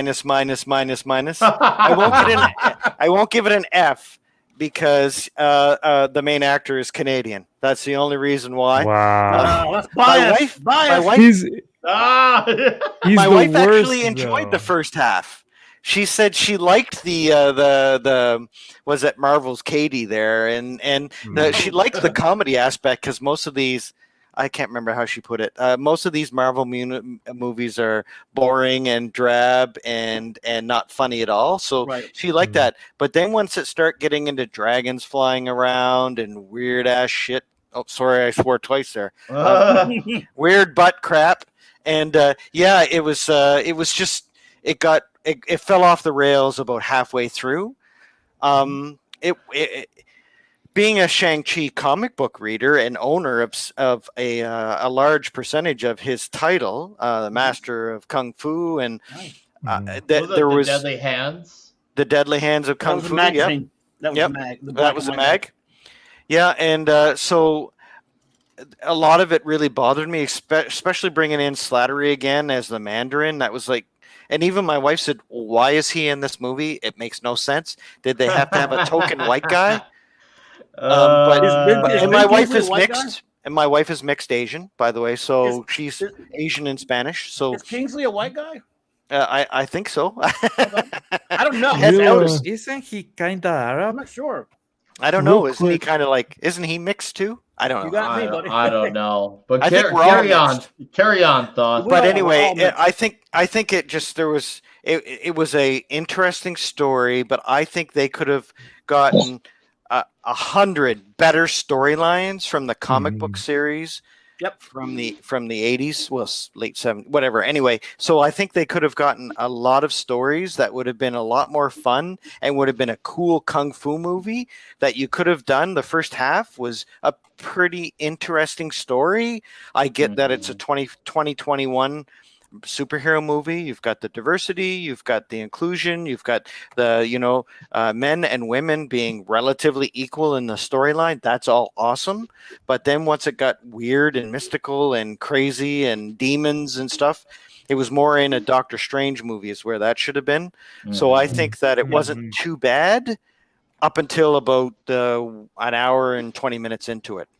Now, here's a thought that I got to mention about that. It's like, okay, it's one thing when these characters were all kicking ass, but when does a hero get to be their own hero? At this point, they might as well just be dynamic duo movies. Like we're seeing when Wonder Woman gets her own movie, she gets to be the hero in her own movie, as she rightfully should. Yeah. But if they're playing by this rule that they're not living up to their even standards, like it just, to me, it wouldn't make sense if Steve Trevor started kicking ass as much as Woman does. And to be fair, I don't see that happening or making sense. Like, why would Steve Trevor all of a sudden be kicking ass on the same level as Diana? It wouldn't make sense because he's the human. Diana's the one who gets the job done. Yeah. And it feels like they're doing that because like it's a small thing in a small sense, but if you think bigger scheme, like I heard there's some Ninja Turtles game coming out, and now you get to play as April O'Neil. It's like, don't get me wrong, April O'Neil's a great character, but you know why that's a thing. Mm-hmm. Yep. Like I said, great character. She's historical. She's very likable. She's got a lot of respect for Turtles. And then, like, when the Miles Morales Spider-Man game came out, it was just Miles Morales. But then we had 2 Peter Parker games front and center, and they both had to include Miles. It's like, I see an issue here where they don't want to apply this standard evenly. If you're going to talk inclusion, if that's what you really want to talk, then you should really commit to it. Game because I thought Spidey would be there. Would be important to the next game. Hi, Fender. Yeah, hey, I think you're a little muffly. To me, if they're gonna do this thing, they should. It seems like they're not really meaning it like they say it. Is it all good now? It's better. It feels more selective. Like I wish they could just be honest and just say we're selectively inclusion or selectively inclusive, because it feels very half-assed. It doesn't make the property good nor bad by default, but it's just it does come off, like they don't really mean what they say. I won't go with that. I won't go as far as pointless. It's misleading, and they're not living up to what they preach, is what I'm getting at.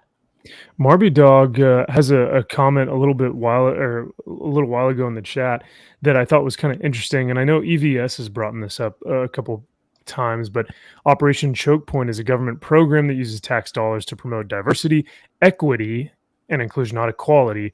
Diversity, equity, and inclusion. It's a government-funded reset. And I know that the comic book industries are starting to do this too. So not just Hollywood, but now comics are doing this. So Nick, when you're saying you'd like it to be more genuine, more authentic, more natural, I don't think it will be unless the money stops coming in from those government-funded programs. You know what I mean? Yeah, we got to figure out how to stop that. We got to figure out how to stop that, because. And I'm seeing and hearing that around workplaces for everyone, not to obviously delve too far deep, because we know we should try to get about comics. But yeah, if Shang-Chi's going to do that, it's just like, well, then why doesn't Katie or whatever get her own thing to call her own? Like, if we're going to do that, let's go all in on it. Like, And this is what I've said with movies. Like, if you're going to play this inclusion game, give me an authentic movie that the black man gets to call his own. Because that way the black man is not living under the shadow of some other one's movie. Same with the Hispanic. That'll never happen. Because first, you need creativity and to actually care. It almost tells me they don't get, and especially it sucks because you have, if you stop looking beyond the surface, there are a lot of characters who may be black or Latino, Asian, gay, lesbian, and they do exist there. Yeah, you have to do a little extra bit of hunting for them, but do they exist? They absolutely do. and we're putting them aside and taking the characters that have the name credibility and just changing them because they want the benefits of their inclusion, but they also want the star power of the names that already exist, rather than commit to the characters who are authentically that way. Dude, that is so true. I mean, I'm still waiting on I always wanted to see a Dr. Voodoo movie. Hell, I even wrote a Dr. Voodoo movie. Oh, wow. That's cool. That's pretty cool. Yeah, that's rad. But all right, go ahead, Max. Oh no, I was just gonna say I find it interesting. Thought that you guys liked the humor in the film, because I don't know. Ever since they started doing like Thor Ragnarok, I don't know. Like Thor Ragnarok seemed out of place to me. Yeah. Like Thor's like making jokes and he's like being funny, and I'm like, dude, you are the god of thunder. You know, like he loses his eye, he loses his father, he loses his hammer, and he's still jokey joke. You know, Guardians of the Galaxy type humor. Yeah, exactly. And I'm like, this is awful. Okay, So, Yeah, it made no sense if you follow the in comic that one, books. no, actually, in that one, I can see it. And well, if you have been through depression, you know that one of the mechanisms is actually being just doing jokes all the time because you are Interesting. actually escaping from the pain. So Gotcha. that's the moment when you go more into the jokey side, more into the comedy side, and you can see that even with Robin Williams. You know, he was a comedian because he was trying to avoid the pain. So that part, as soon as he started to lose people, I saw that jokiness as something that you can actually have in that character. And in the next movie, in Infinity War, is where I see really the other side. He's, well, I lose everyone, so I don't really care. And that's the feeling that some people really have, that I don't really care. I need to do a job because if I don't, I will break into crying. And that's what you see in the other movie, And- in Endgame. Oh, sorry, go ahead, Pablo. Oh no, that is just that he's past that point where he can no longer joke about it, where he actually has to confront it, and when he does, he actually works on the movie. So that arc works if you have been through that, but you actually have to notice those signs that he is escaping. I think I completely agree with you as someone who, yeah, like people, like I've seen my military friends deal with PTSD and depression, anxiety, and a lot of the time they have to laugh, you know, to kind of help themselves, help others around them. But in a hero, I feel like we need to see him push through that. You know what I mean? Like we need to see Thor go through that stuff and then become better or have that hero's journey. And then that way, those of us who maybe are going through similar things can go, man, this is what I can be, or this is what I can aspire to be, and give us like a little bit more hope. But I totally respect what you're saying, Pablo, because yeah, it makes sense. I've been there, man, where I just have to laugh at things or else I'll cry. You know what I mean? It's like that thing where it's you're on the verge of crying, so you have to laugh because it's so painful. It's real, you know, and I just don't know if I necessarily want to see that in my fictional superheroes. Yeah, I get so it. that's my own Okay. thing. One more thing before you transition to the next thing. I got two things here. I got Thought, did you have anything you want to add to the statement I had mentioned earlier about the balance for the Shang-Chi and the whole diversity inclusion? Because I noticed I responded to you, but I never let you have your piece. Did you want to add anything to that? No. I think that it was pretty good. Like I said, I think that it was a great opportunity lost. That movie was. I think it was a great opportunity to show some diversity, to show some inclusion, to have a great story told, where it wasn't. I know. Who was it that said earlier that I sounded racist? Just ignore me. I agree. Where it wasn't all a bunch of white people going around and being like, because Captain America, he is like white bread, right? And so it was a great opportunity for them to showcase a Asian character with an Asian cast and have some fun with it. And I just think that they dropped the ball. I think that it's too bad because once you brought in the Mandarin, the fake Mandarin, and once you brought in these weird, strange, mystical characters. I think it really took away from the movie. That could have been a really cool kung fu, like John Wick type movie, but with an Asian cast. Yeah, dude, they have to make it into a big thing. The MCU needs to have every movie be a huge thing. It's a problem because Shang-Chi is not supposed to be. Shang-Chi is supposed to be smaller in scale and solely reliant on kung fu. It's like, well, I'm the type of guy who likes bigger scales type of stuff. I like big, bombastic, like huge, like Rouge World stuff. What I'm saying, that should not be for Shang-Chi. That should tell you everything. I could be the first one to concede to that, and yet here we are doing that. And yeah, I feel like, I mean, especially I'll be fair, I've not seen the movie, but it sounds like I have definitely heard a broad consensus that it's basically Shang-Chi's sister in the Legend of the Ten Rings. Yep. And I see that, and that turns me off from wanting to watch it. It's just like, if you're going to give me a Shang-Chi movie, give me a Shang-Chi movie. Like, if you really, and if you're so confident and you're Katie or whoever, give her something to call her out if you're really that confident. Show me that you're truly confident in the character rather than have her piggyback off of someone else's coattails.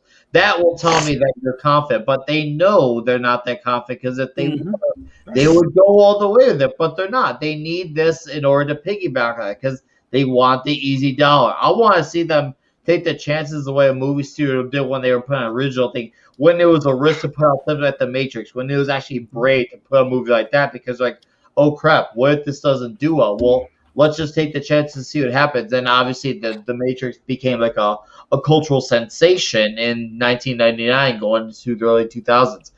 I want to see that. If you're giving inclusion, make it organic, make it genuine, and commit to them. Give them something to call their own, rather than give them the sloppy seconds.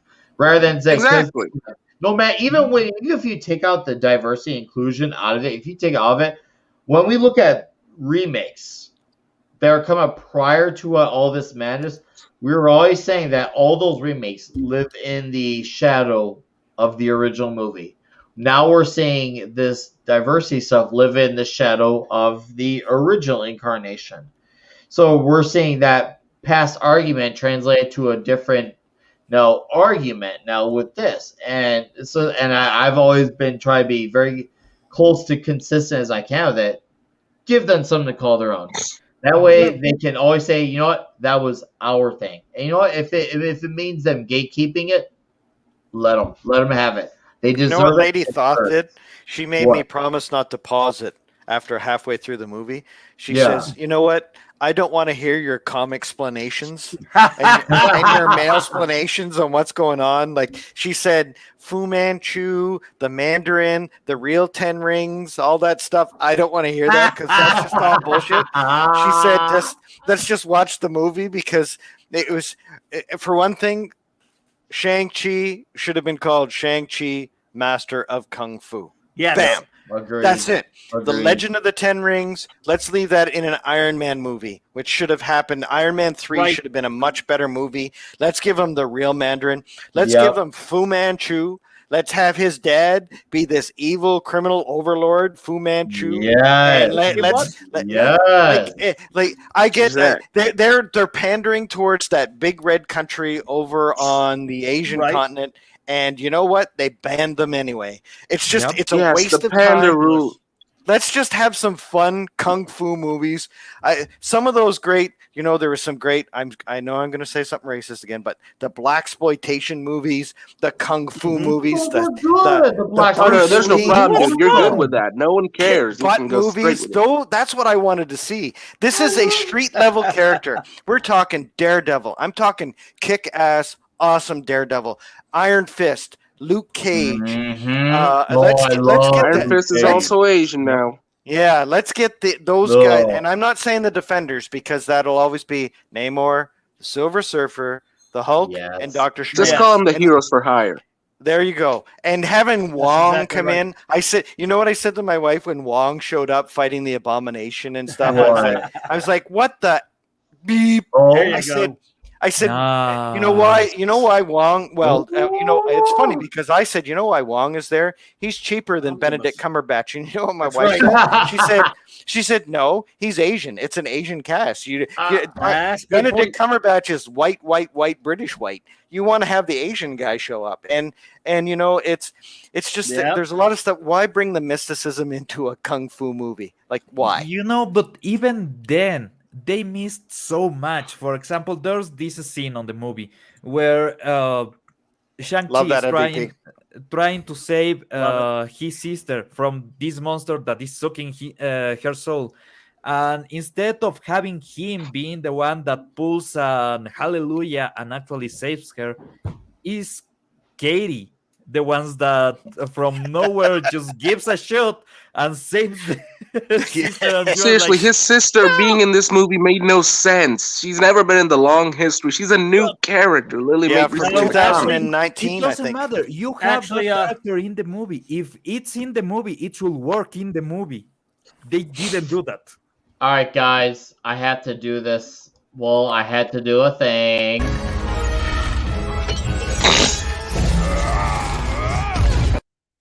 Nice. Whoopa Troopa. Man, that is still so beautiful.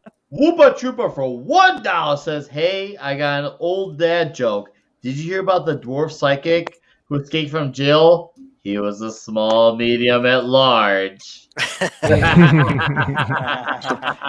Thanks for that. Wait a sec, though. Clobby, what were you going to say about, was it Katie or was it, go ahead. No, Shang-Chi's sister, Fu Manchu he did have a sister in the comic. Right. Fu Manchu's daughter, so yeah, he did have All right, good night, Toxic Man Flu. Thanks for hanging out, dude. I appreciate you, man. I'll see you Monday night when we yell at some parked cars together. All right, good to see you as always. Justin Wait, Army, Clobby, he had a sister in the comics that wasn't recent? Because the only sister I've seen was just in 2019. In the old ones, he had a sister. In the old ones.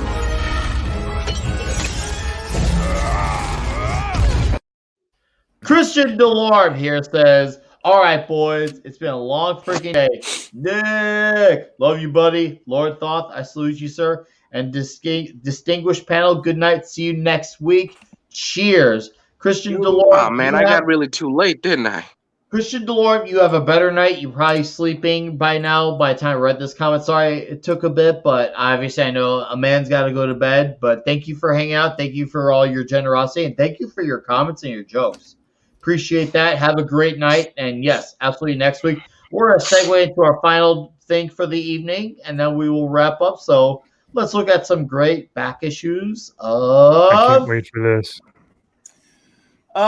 This is, of course, Back Issue Magazine. One of my favorite things, as you know, I don't buy new comics. I can't stand them. But the only things that is published that is quote-unquote new is the Tomorrow's line. They produce. I've been buying the Jack Kirby Collector. I have every issue.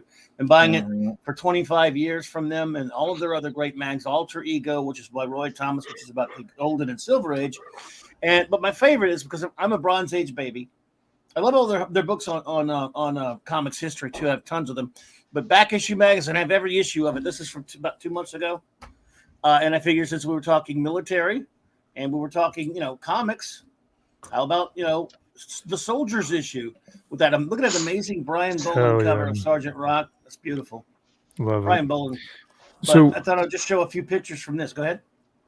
Clobby, yes, I've seen this photo before, but I don't know what Back Issue is. Is this a magazine that comes out like modern, or not modern, but like 2021, a magazine, like a digital magazine that comes out that talks about these back issues or like reprints them? Or no, it doesn't reprint them. What it is it's there's a silver, there's a golden, there's a silver, there's a Bronze Age of comics. Well, this is mostly focused on the Bronze Age, which is 1970 to 1985-ish, right? And it's a magazine about comics, about comic book history. It's been coming out since around 2003 or 4. I have every issue. This is 127. The latest is like 131. So and it's by Tomorrow's Publications.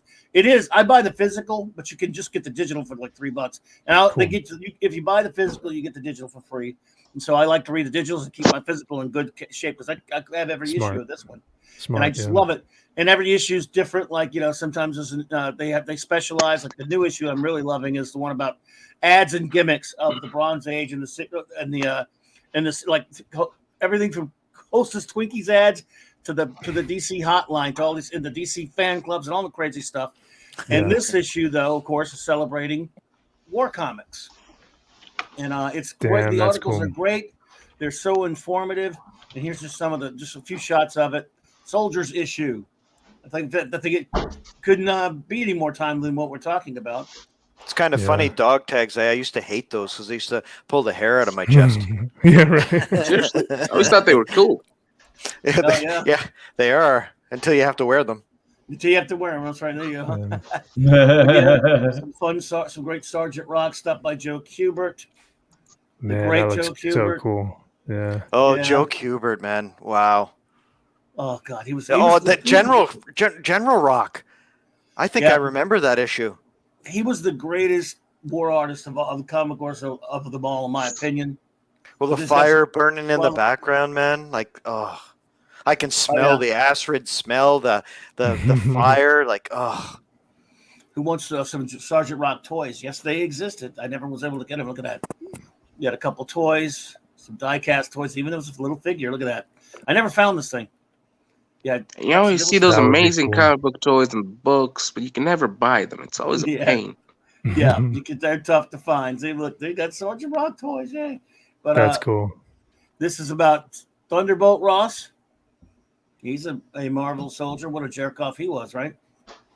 Hey, good night, Liger fan, and shout out to Disease. Have a great night as well.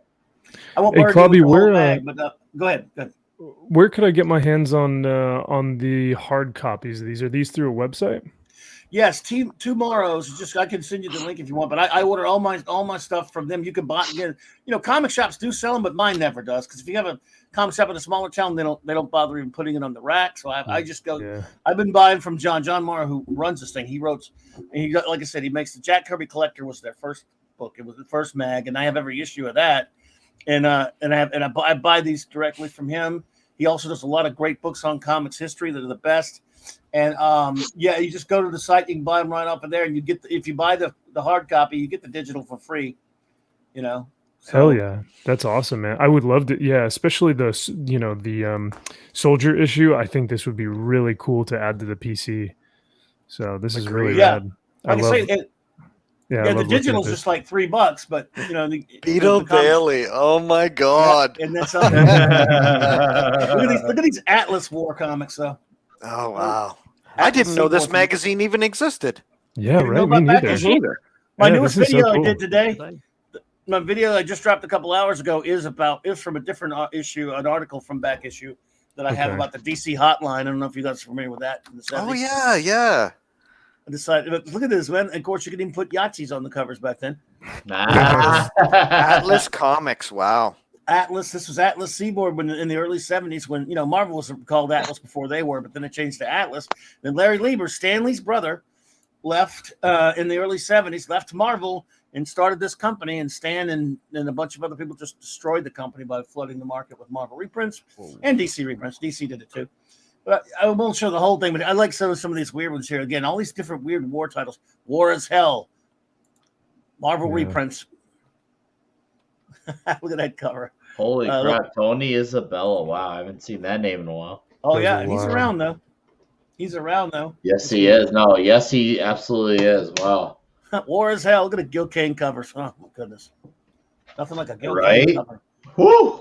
Yeah, so yeah, I mean, I won't show everything. I just show a few issues. But this magazine, I get it.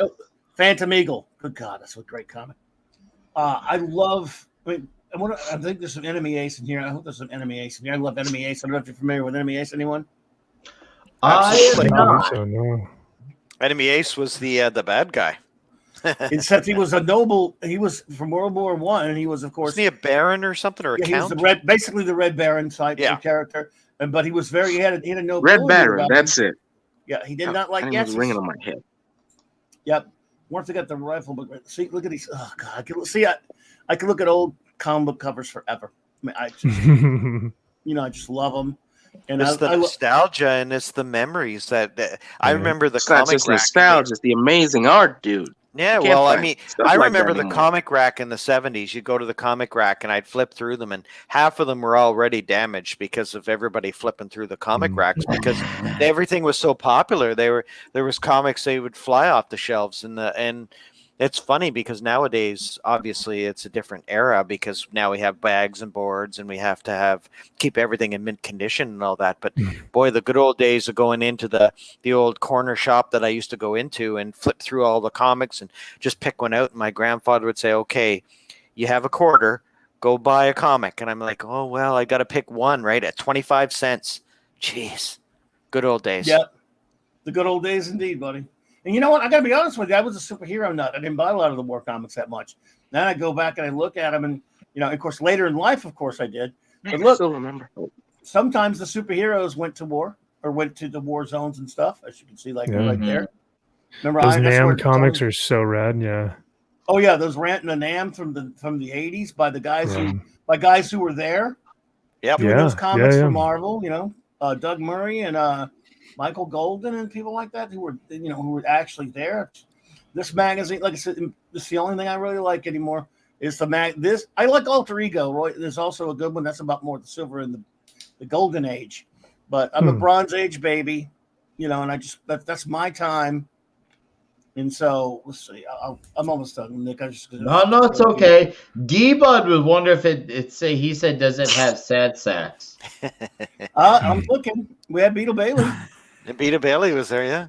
Clobby, that's an excellent presentation, man. That takes me back. Yeah, thank you, brother. Thanks. Oh, thanks, man. Like I said, man, most of you guys were lucky to grow up with all this coming out. Yeah, remember this? Hey, do you remember this one? I thought the stupid New Universe. Larry Hama. What happened to that guy? Hama, he sold out. He sold out both his soul and art. That is wild. So. Yeah, Hama went kind of nutty. Yeah, he did. Oh man. Hell, yep. This let's see. Almost done. I think you're defeating my Alzheimer's there tonight. There. Godzilla? No. Oh, there's Galactus. Yeah. Yeah. Oh, that did have Galactus on there. There you go. The classic Galactus, too, not any of that crap new stuff. Real deal. But as you can see, they have great mags about comics. That one there, Stuff Said. I want to do a whole stream on it one day if I can get John to come on there. That's about basically the fight between who did what, Kirby or Lee. Lee Ditko. Oh, interesting. That's this. These. I love all these books. This one right here. See the DC. Anyone familiar with the DC implosion? Yep. A fascinating story, but it's for another time. But DC Comics. The explosion, implosion, they imploded. But yeah, these are some of the mags, Alter Egos. You can see there. I love this magazine. I love Back Issue. And just gets me in a nostalgic mood, dude. So there you go. And you guys started talking about, you said you just want to talk about comics in general. Then we started talking about, Veterans Day. It just kind of made sense to chill a little bit, as I thought. So good idea. No, Nick, if you get a sec or if you wouldn't mind sharing my screen as well. Yeah, let's see what you got. So, Clobby, you going kind of piggybacking off of what you were showing. So this is Chuck Dixon's website, archaven.com, or I guess he publishes a lot of stuff on here. And he'll have these old, war, This Is War comics, and then this one is called Show Them How to Die, a story of raw courage. But give his own little, he says a fine story of combat is drawn by comics master storyteller Alex Toth with inks by John Spilardo. Alex Toth was a genius. Yeah. Alex Toth was amazing. And then so these are all free. So if anyone's watching and they want to read some of this stuff, it's on archaven.com. Oh, nice. And he just takes these photocopies and he I think he must redo the text to make it legible. But yeah, just really he just summarizes the story and then he'll give his input in there every now and then. But it's a really quick and easy, fun way to he'll give his little synopsis and yeah, really just easy way to read some of these. And he does it with, I think he does it with, yeah. So these are all the different Nice. issues that he's done. Atomic War, Silent Service. There's some down here. No Retreat, The Trap, The Armored Whirlwind. And then he's got like all these different ones that he's kind of scanned and photocopied. This one's Classic War Stories. This one's Mystery Classics. I think he has one down here that's like Adventure Classics. So yeah, kind of interesting. This one's comedy. Nice. But yeah. Ooh, I gotta look at that site there. So yeah, he's got some.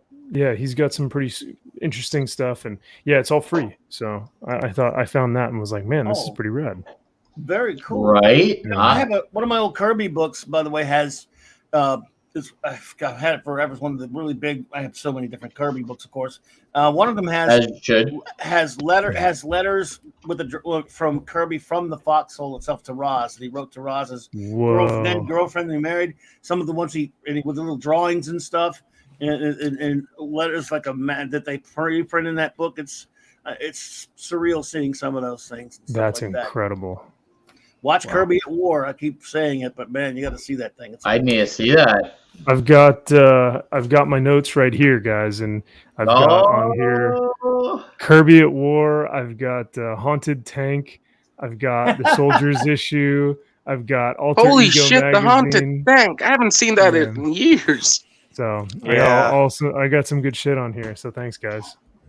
All right, guys, this is gonna be the moment of truth. We're gonna plug away. It's been fun. We delved into veterans territory and somehow melded with comics effortlessly because that's what we do. And it transitioned into such, and we kept at it. It's been fun. We've had an absolutely badass chat. Of course, it's gonna be that part where we let our panelists plug their channels. But before I do, to the chat. So those who stopped by, thank you. Those who stuck around, thank you. For those who sent all the awesome money, particularly Christian, Whoopa, Disease, you guys seriously are insane. Like y'all are insane. Toxic Man Flu as well. Thank you guys. Friday Night Comic Shop Talk is what it is because of guys like you. So I thank you, whether it's someone who stuck around or someone who just hung out for a few minutes. Thank you. You guys have a fantastic evening. I know some of you are heading more towards the cocktail lounge. I might show up there in a few minutes, but I'm going to plug those channels before you guys all leave. So I'll start off with Mr. Thoth himself, the Egyptian god. Well, thank you, everybody, for coming tonight and spending a couple of hours with this fine panel here. Thank you to everybody on this panel. It was truly an honor to be just a part of this and to talk about some of the things that I love. It's comic books, movies, pop culture, and of course, military tradition and some of the stuff that's going on in the world today and some of the stuff that has been in the past. And hopefully we can stay optimistic and move forward. But I'm glad that you are all on this journey with me together. And thank you to the chat. Thank you to the panel. And thank you, Flava Flavs, for letting me be a part of it. As always, you are always welcome, my friend. I missed having you on here, so it feels just like yesterday to have you right back on here. And I know we will do this again soon, my friend. Until the next time we cross paths on here. Thank you. Thank you. Mark D with a C says, hello, everyone. Great shows, looking, working. Well, thank you, Mark D with a C. I'll see you for Tuesday for Toxic Tuesday covering Tombstone, my friend. I cannot wait. Robert, if you want in, you let me know. I'm there, brother. All right, well, there you go. Cowabunga it is. Cowabunga. All right, Fenrir, plug in your channel, my friend. Okay. First of all, sorry that I'm super late on this one. It's I was kind of busy at work. We're getting a lot of people are starting to come back and buy old X-Men stuff. Not out of excitement, mainly because they don't want to lose the old stuff because nothing is sacred anymore. Wow. All good, dude. Yeah. Yeah, this was fun. Sorry that I really got this late. Next time I'm going to try to get a bit earlier. Yeah. All right. We're just glad to see you, buddy. Yeah, it's good to see you, man. Yeah, all thanks. good, man. Thanks. And it was guys, great to see Todd again on the panels. It's been too long, dude. Thanks, man. It's a pleasure to be there with you. I've missed you. I'm glad you're here. Thanks. This is where you can find our guy here, Mr. And again, I know this may sound cliche-ish, but I'm trying to make it to 200 without making another video. So go back there to the channel because I'm doing this all over again. He's doing this all over again. You heard the man. Cowabunga it is. And Philip Baggins. Wow, what's up, Philip? I didn't know you were listening. Well, thank you for listening, sir. Nice to see you, and thank you for your fine compliments. Great show as always. Appreciate it. Philbo, have a better evening, as Mr. RMB would say. Have a better evening. And now on to the man. And I'm glad he came back on here himself, the MVP. Plug away, my friend. No, it is my pleasure, my man. Yeah, no, thank you guys for having me. Like I said earlier, I'm taking notes from you guys because there's just so much out there that you never really either have time to read or you don't know about. So this stuff is awesome. So I always appreciate these conversations. And thank you for having me on. I know it's been a few weeks since I've been here. So thank you for having me back. Happy Veterans Day to all the veterans out there. And thank you guys for showing your support to people who are also veterans. And yeah, you guys can find me right here. MVP Maxfield Von Priestley. It's just my full name. And yeah, right now I've got a really awesome interview with Wes from Thinking Critical, who, if you guys know comic books, he's got a huge voice on this platform. And so we really got into the insight of, hey, do we think that collecting is even, is it worth it? Is reading any fun anymore? Or has the hobby kind of turned the page, literally and physical, or, figuratively? So yeah, great interview with him, and hope to do more in the future. But so yeah, you guys can check that out on my channel now. But yeah, once again, Nick, it is always my pleasure to be here. And guys, panel, chat, you are awesome. I'm humbled to be surrounded by such really rad dudes. So thank you so much. Yeah, thank you, my friend. And as always, you're part of this group, so you come on whenever you can come on. All right. Oh, absolutely. Thank you. All right, man. Till we do this again, our cross paths once more. And now, Mr. Pablo of Geek Tropology and Midnight's Edge Espanol. Pablo, have at it, my friend. Hey, what can I say, man? As always, incredible being here. Dude, there's so much to talk about.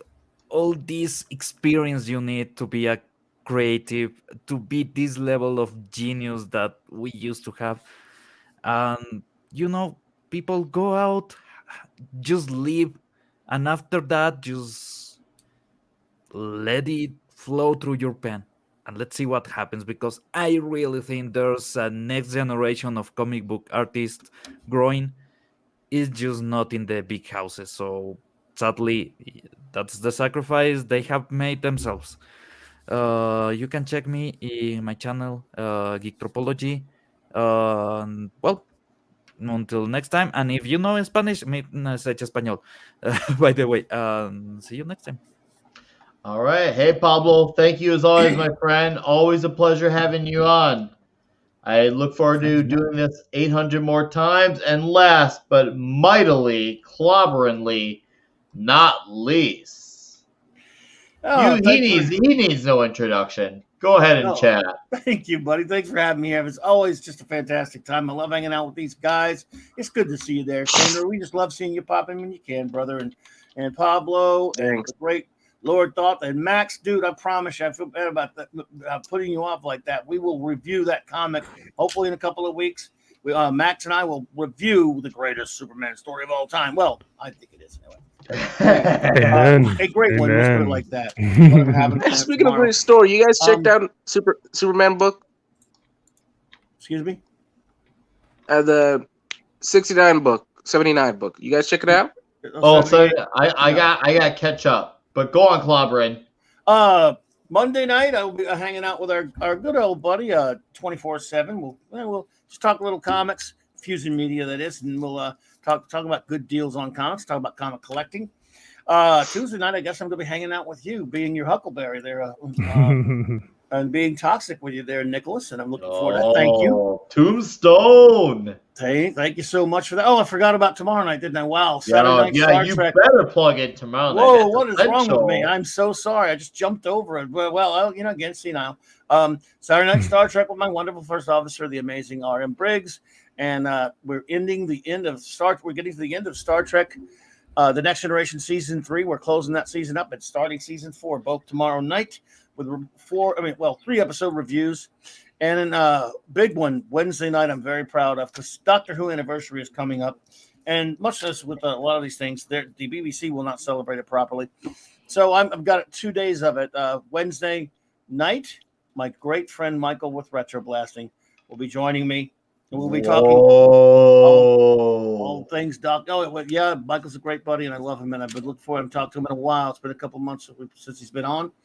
So we'll be talking Doctor Who. We're counting on our top 10 episodes and different things like that. And then Thursday, for the Global Geek Gang, 1 p.m. Central Standard Time, we will gather a gang of global geeks, a few of which from some well-known Doctor Who channels. And have a Doctor Who roundtable, but it won't be about talking about all the horrible things that's happened to Doctor Who. That'll be off limits. It's called. I'm calling. Oh, dude, you don't even imagine what's going on with the Doctor. I do. Unfortunately, I do, buddy. Believe me. Oh wait, you know about the rumors of the new season? I know. I've heard all that kind of stuff. Will be. However, the name of this show will be Who We Love, because we're just going to talk about how we got started with the show, why we love it, with all the wonderful moments it's brought us and everything. So we will give it a love fest for the show, the one that so many of us loved, even though it's maybe gone, but it's not forgotten.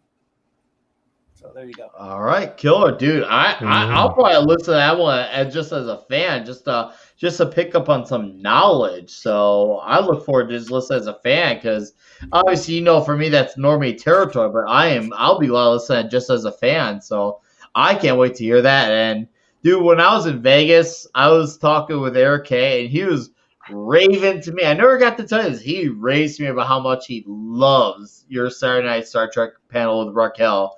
He's like, dude, that is like one of the funnest panels ever. I was just like, oh wow. So just so you know, like we had that. He ain't here, but we had that conversation. Him and I, as we were drinking overpriced beverages, we were talking about great panels, and he stressed that one in particular. So just letting you know that. Yeah. I'd give it a B+. I'd give it a B+. That's a high rating. That's a high rating for you, man. Oh, it's an A+, Clobby. You know that. Oh no, we wouldn't do that to you. All right, go that far. Thank you, but thank you, and thanks to Eric. Eric has my back. He helps me all the time on there. All right, guys. We'll see you all next Friday. Have a good night. I'll probably see you all, some of you all, in the cocktail lounge shortly, but. We will cue the music as we always do on Friday nights. Night, everyone. Na, na, na, na, na, na, na, na. Hey, hey.